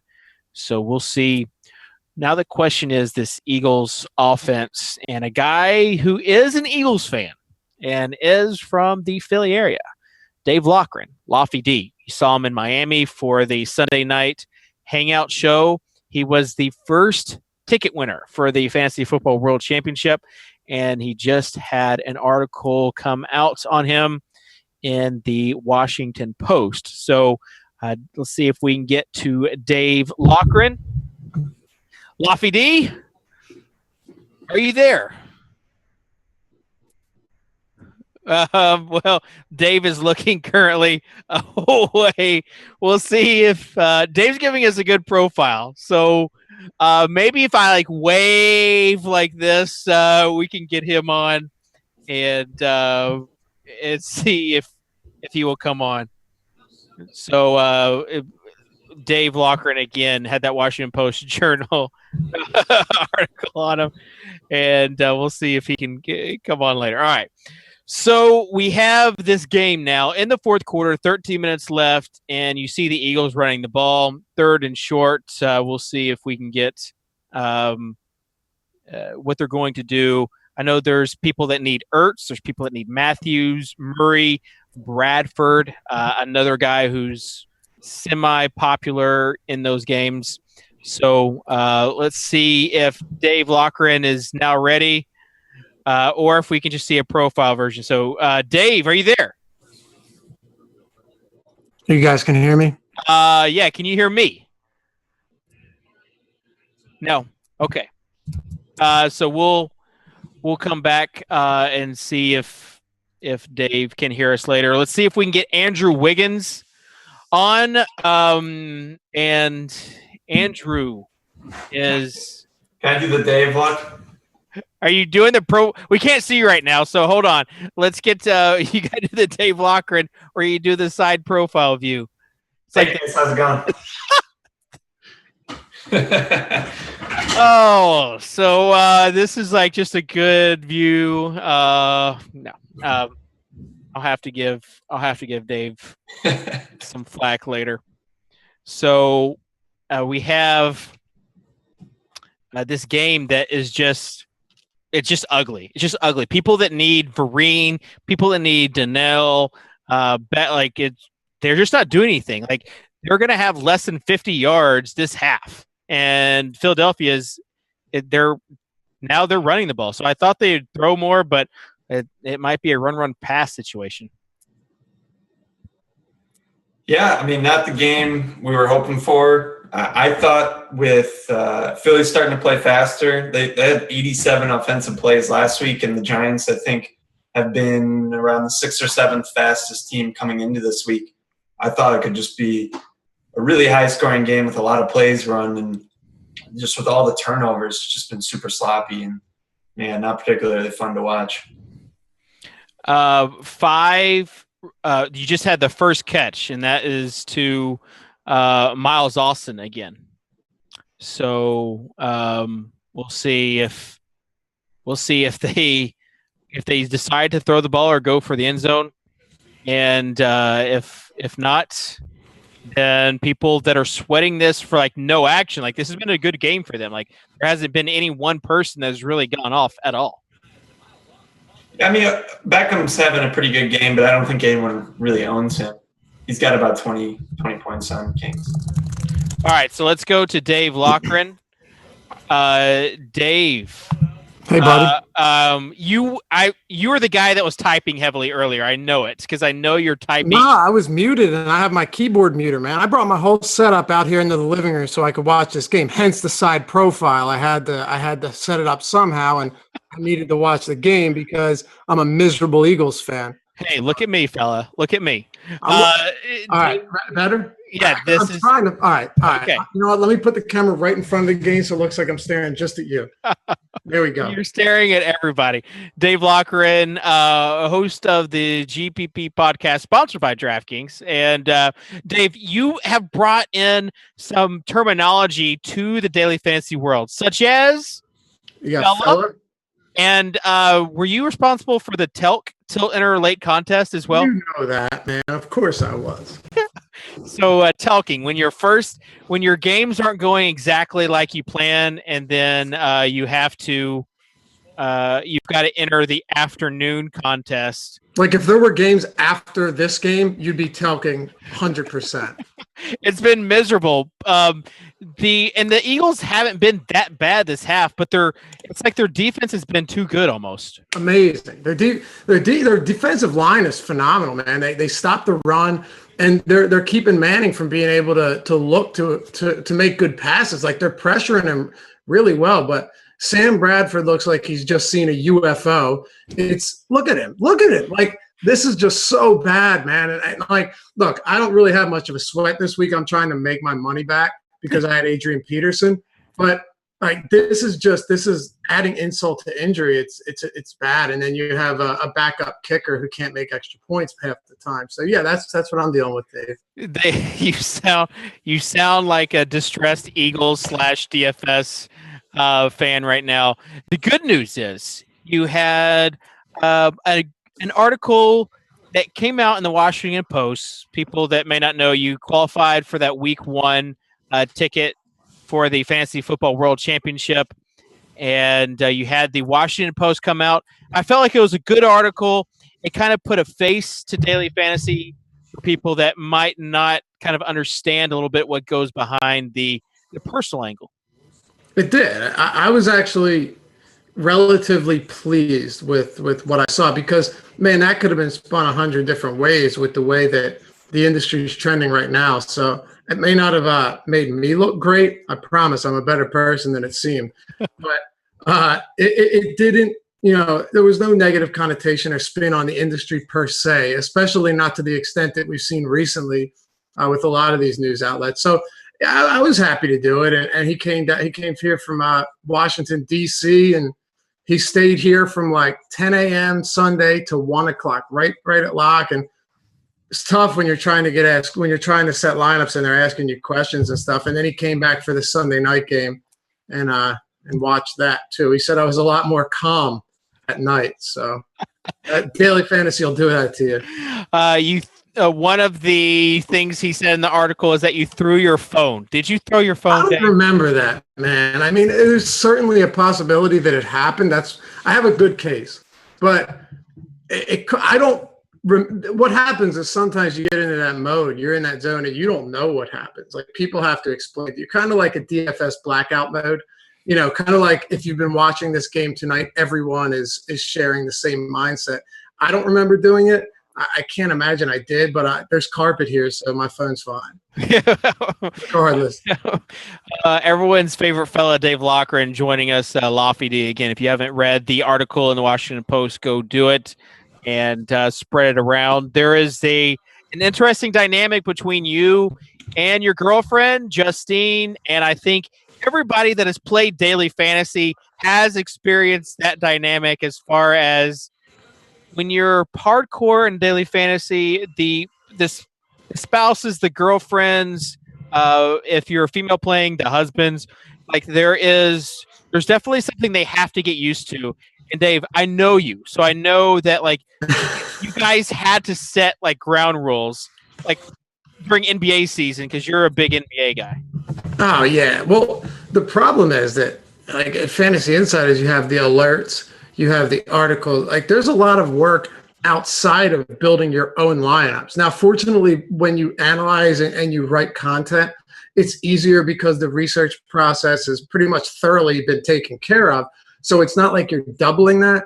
But I mean, yeah, when you're writing 5 days a week during NBA season, it gets tough. Now, she's in her last year of dental hygiene school, and this is rigorous stuff. Like you're talking 14-hour days, 3 days a week, and just every day. So she's been exhausted, and I think more than anything, like while she's in school, it's not that much of a hindrance. But yeah, there's ground rules set, and I'm trying to be better, man, because I can be obsessive about things. If you read the article, I think you understand. But I don't know, man. We love each other, and but you also like you go on dates and you can't look at your phone. Yeah, and that's kind of like a rule that I set because I knew it's not right for me to go out on a date and check my phone the whole time. Like, come on, I love daily fantasy sports, and I used to do that a lot. And then I just started thinking, like, dude, you gotta straighten up a bit, fella. This is not right. So there are periods of time if we go out or if we do something where I respect that time together, and I'm not going to. I mean, you understand, right? You can't be doing all. I mean, I would if I could, but yeah, I don't want to do that. What about last year when you told her that for Valentine's Day you were going to just be focused on her only, and really it was because there's the NBA All-Star break? Dude, those schedule makers are brilliant, aren't they? Yeah, the schedule makers are brilliant. Where you tell your wife or spouse, listen, Valentine's Day, it may be a Friday. This is the biggest NBA day, but for you, it's your day. Yeah, man, it was good stuff, and it worked out well. It's like that's a perfect time to get yourself out of the doghouse. So I haven't checked the schedule yet, but if it falls on Valentine's Day, I got some gift baskets to send to some schedule makers. I can tell you that much. I think it does. So yeah, Look we've at got. Someone's looking out for me up top. You know what I mean? Philly up by 20. Dave Loughran with us. Dave, I think you can enjoy this Philly win, even if Jordan Matthews doesn't produce for us. Now it's just a matter of making sure. What was Chip? Well, before I go, what was Chip doing before the half with the clock management? Oh, dude, I have no idea. First of all, the whoever's operating the clock messed it up again, but prior to that, you have a penalty called on the defense, number 71, which if you're familiar with the number 71, it's Jason Peters on the offensive line for the Eagles. So they call a defensive penalty on the offense. Then they say no penalty, and then the clock runs. Look, Chip Kelly is not much better than Andy Reid with time management, and that's something we kind of thought we would get. We get rid of Andy Reid. We get a little bit better clock management. That hasn't been the case, as you could see, and I was really surprised that he didn't go for the throat there and try and score, but they end up kicking, and especially with a really weak field goal kicker, it didn't make much sense to me at all. But we get a win. Josh Huff is nowhere to be seen, but it is what it is, man. Shouldn't have played him anyway. It is what it is. Dave Loughran at Laffy_D, the coolest guy in daily fantasy. He tries. Thanks for joining us, fella. Thanks, man. Thanks for having me on. All right, that's Dave Loughran, one of my best buds, and there's always a fun dynamic. We talked a little bit about it on the Sunday night show in Miami, as Odell Beckham is asking to come out. But Dave does not look at his phone at all during the games. Like, he will not check his scores until after everything is complete. He is not like a compulsive sweater to that extent. Like, he won't do it. So definitely interesting there. We're going to have a couple of the guys in the Millie Maker, as we have. I don't even know who that is out there. I was trying to see. It's not Vereen. Oh, it's Rashad Jennings. So Jennings catching passes, 2 passes instead of Vereen. You got Odell Beckham out there, 20-point game. So you have to figure out like 1 target in the second half, no catches after going off that first half. So let's go to NL Soldier. NL Soldier has Larry Donnell, and he is currently 5 points behind Daily Sports Geek, who's in second place. And let's see. Nope, that was Ruben Randall that just caught that pass. So are you there, NL Soldier? Yo, first down. First down. So you're 5 points behind second place with Donnell. What's going on right now? Yeah, we're just looking for 1 catch to get to third at this point, and then we'll start talking about second for a touchdown, maybe. Okay. So as far as he's also not on the field, which is pretty annoying. False start. That's fine. False start, so we can get in there, maybe. Yeah, if there's a false start, that means 3 obvious passing downs. Hopefully. Agreed. Did you have a mustache? Are you planning ahead for November? Who is Dio? Yeah, I suppose. Although I shaved yesterday, so I don't know. I'm jealous of anyone that has a nice mustache. All right, you need 5 from Larry Donnell. He could have on the pass. Is he back on the field or what? I don't see him on the field right now. But they just ran the ball. But you've got Odell Beckham who with no catches. This could be something where garbage time, like the last, maybe not this drive, but the drive after next, Larry Donnell gets some passes in. Hopefully. Touchdown. Hopefully at least in the field. Yeah, so we're waiting to see kind of what happens there. And what place are you currently in right now? 5th. Okay. Is he back? Yeah, he's in. Top. Yes, he is. Yes, he is. There he is. He's wide open. So he's got Vereen. So pass to Vereen. You, as far as like how many points you need, you have. Let's see. Yeah. We're gonna go for it. They're gonna go for it. Yeah, it's 2 down. Yeah. Okay. So we got Vereen. We do have Donnell out there, and you're hoping for a couple of catches there. Like 1.5 or 1. Currently in 5th place. That's a pretty good chunk as Vereen now is starting to get it. You think they'll have to go for it on this, but there's a flag on the play. Could be holding or something. Yeah, it could be holding. 1 catch for 2 yards or 3 yards would put you in 3rd place. Right. So you currently are winning 6 figures though right now. Like that's better than what you were doing. Like, did you think that was probably going to be a possibility? Huh? Did you think that was going to be a possibility as far as 6 figures go coming into tonight? Yeah, I've been. Yeah. Expecting that. 5th place is 100,000. 3rd place, 250,000. So $150,000 swing. We'll come back to you if anything happens with Donnell. Right now, we will go. There he is. All right. Are they ahead of us? Oh no, I think he was just saying he's on the field. So that's the big thing when you're sweating someone, you're always looking to see is so and so on the field, and Donnell is on the field right now. NL Soldier in 5th place. He needs 5 points from Donnell as we see. Oh, that's ugly, and you might have got Eli hurt on that. Eagles defense just going crazy. Are they going to call intentional grounding as well? They might. So let's go to Daily Sports Geek now. Daily Sports Geek is currently in 2nd place. He also, excuse me, he also had a sweat with Jordan Matthews, which I don't think is going to pan out. especially with the amount of time that the Giants have been taking now. So we'll see what happens with that. But let's see if we can get Daily Sports Geek back on. Are you there? Yeah, man. All right. So how's it feeling right now? We're fading, obviously fading Janelle right here, and Philly gets the ball back, fading Matthews as well. So we got a pretty good sweat. Still in first and one of the qualifiers. So still in line to win one seed in the World Championship, but the second seed doesn't look very good. The second seat, you needed Jordan Matthews for about 10 more points. You have currently $500,000 though in the Millie Maker, and then the other ticket. This game script has gone pretty much how you wanted it to go, though.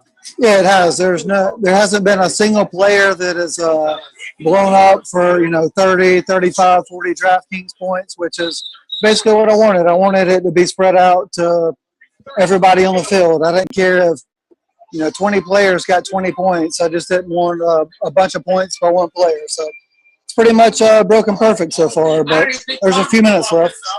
All right. So what has been the atmosphere there? I know I can hear them behind you, but what's the atmosphere been? The atmosphere is starting to heat up a little bit now. We were kind of taking it easy earlier watching the game, but now everybody's getting a little excited. And we'll see what the last few minutes are. We have basically the we have just sweating everything, and we got to fade a little. We got to fade a little DeMarco Murray on the tail end too. We got somebody that is within 15 points or so, I think, with DeMarco. So if he's able to break something and top 100, a little bit over 100, or break a touchdown in the last minute, then that's not good. So we definitely still have a sweat on our hands. But yeah. In 96th place, I see the DeMarco team, so they could definitely do something.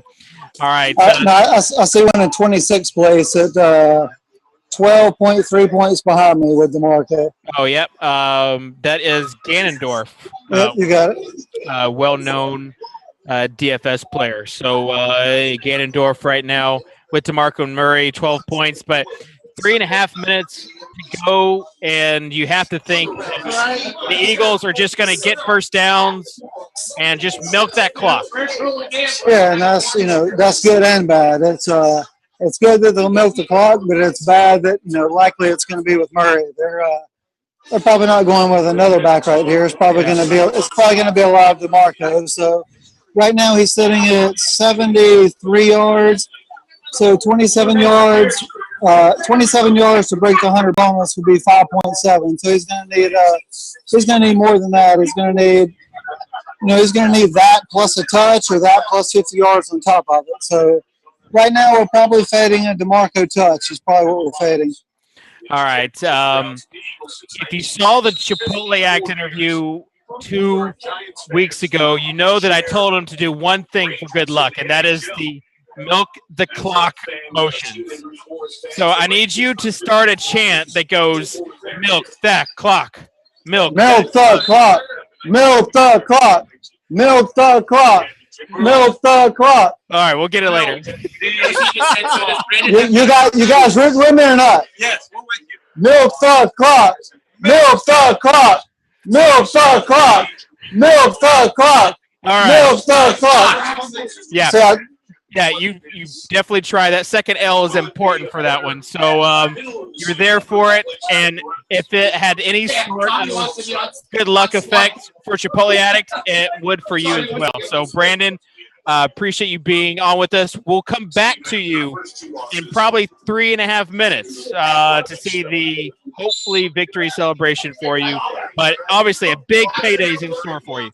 All right, well, you can come back and see the reaction either way. I'm going to be happy to play on DraftKings.com, win or lose. So you can come back to me either way, Dave. Hey, that's good. That's good enough for me. And you obviously watch some of the stuff we have because you say Vic and Cash.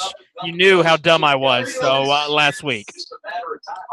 Well, I mean, let's not call it dumb, because you could call me much dumber for for Melvin Gordon in the tournament. So, I knew you were going to bring it up first, so I just wanted to have a little something for you too. All right, fair enough. We're going to 2-minute warning, so we'll let you celebrate there. Hopefully, he's staying inbounds there. So that's good for you that he's staying inbounds. All right, so appreciate you, Brandon. We'll be back with you in a few minutes. So DeMarco, he might have got the 100-yard bonus on that. We'll check to see. We'll go to Andrew Wiggins, though, next. Andrew is known as Makasupa, and he is the closer. He's always the closer. Andrew, you there? Yeah, just like Jose Valverde.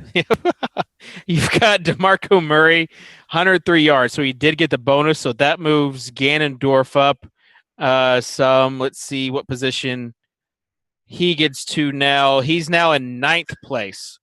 So a decent bump for him.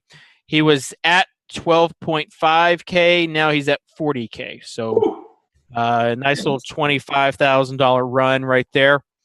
And Ganondorf, one of the well-known guys. You've got this guy in 5th place, though, NL Soldier. You saw him, like, he's constantly checking to see if Larry Donnell is out there. And he just needs, like, literally one catch for that 3rd place prize. And that's a $150,000 catch if that happens. Yeah, it's tough relying on good old Larry. But, man, he had that one game last year where he scored 3 touchdowns and then never really ever did anything again until last week where he caught that touchdown, the game winner. He's just not that good. He drops the ball a lot. He fumbled a lot last year. So, yeah, he's not the guy I'd want to be relying on, but, hey. Yeah. He'll get it done. Yeah, he's definitely not the guy you would want to be relying on for sure. As far as the guy in 2nd place, he's obviously a good industry guy because he's talking about how regardless of what happens, he was still going to be happy. And again, like the fact that he knew he's been watching some of these shows, he actually reached out and said, "Hey, are you going to be doing the sweat show tonight?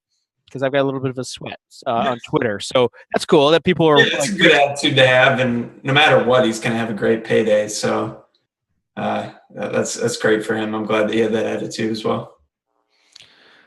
All right. Well, you've got the Eagles, and it looks like they are going to they're just going to be content on running the ball. And right now, it looks like they're doing that at will. So you've got the Giants with 2 timeouts, and I don't know if Coughlin even takes those timeouts. Right now, he's not. So he might just be throwing in the towel down three touchdowns. Looks that way. If you need some Giants points right now. Yeah, that's the thing. Garbage time is big, except when your team, Jordan Matthews owners, they could probably use some J-Matt love. Yeah, would he end up with 10.9? Yeah, Larry Donnell ended up with 5 point something. They're straight going into victory mode. Yeah, and Odell, I don't think had a point in the second half, did he? No, he had 1 target, no catches. So that will do it for pretty much the game, with the Giants cashing in kind of an anticlimactic 4th quarter. But, hey, that's what it is. Sometimes these games don't pan out like you hope they do, but whatevs. Am I right? Yeah, I can promise you the next Monday there'll probably be some more lead changes occurring with the Cardinals. I think a lot of people will be on these receivers. And it's not just that. It's what Cardinals do you have? There's going to be 3 wide receivers. Now Michael Floyd's in play. And so you're going to have Floyd, Brown, Fitz, Palmer. Should be in, and even on the other side, you're going to have a couple of guys. So that would be the game. We'll go quickly to Brandon. No, Brandon is they're partying it up. So congrats to Brandon. 2nd place and the qualifier, 500K and the qualifier. So congrats to him. Not a bad finish for NL Soldier. He finishes in 5th. But if you had just kind of a blah game, and that will end kind of a blah week, as far as week 6 goes. So hopefully week 7 will be a little bit better. I shouldn't say blah week. I should say blah primetime week. We had that game last night. We had the game tonight, and they just were kind of disappointing. Yep. I got a yep from you. All right. So that'll be it for the week 6 Sweat Show. Appreciate Andrew Wiggins being on with the second half. Al Zeidenfeld popping in for a little cameo appearance, and also Adam Levitan in the first half. You can catch the weekly breakdown on Thursdays. And again, make sure you're using hashtag DKTV. Get those haikus in. Maybe we'll give away some more tickets later, because I'm sure there are some good haikus that were quality haikus. So yeah, that'll get in later. So social media guys looking at me like, what are you doing to me, man? It's late. It's late on a Monday. So yes, it is late. We're not even to midnight yet, though. Quick game and kind of an uneventful game. That'll do it, though. Week 6 of the Sweat Show is done. We'll be back next week, week 7. So if you have anything, if you have any sweats, reach out to us. Stick around and chat. We're always there for you. Until next week, take care, and may your DFS lineups be good. I'll work on an exit line next time, I promise.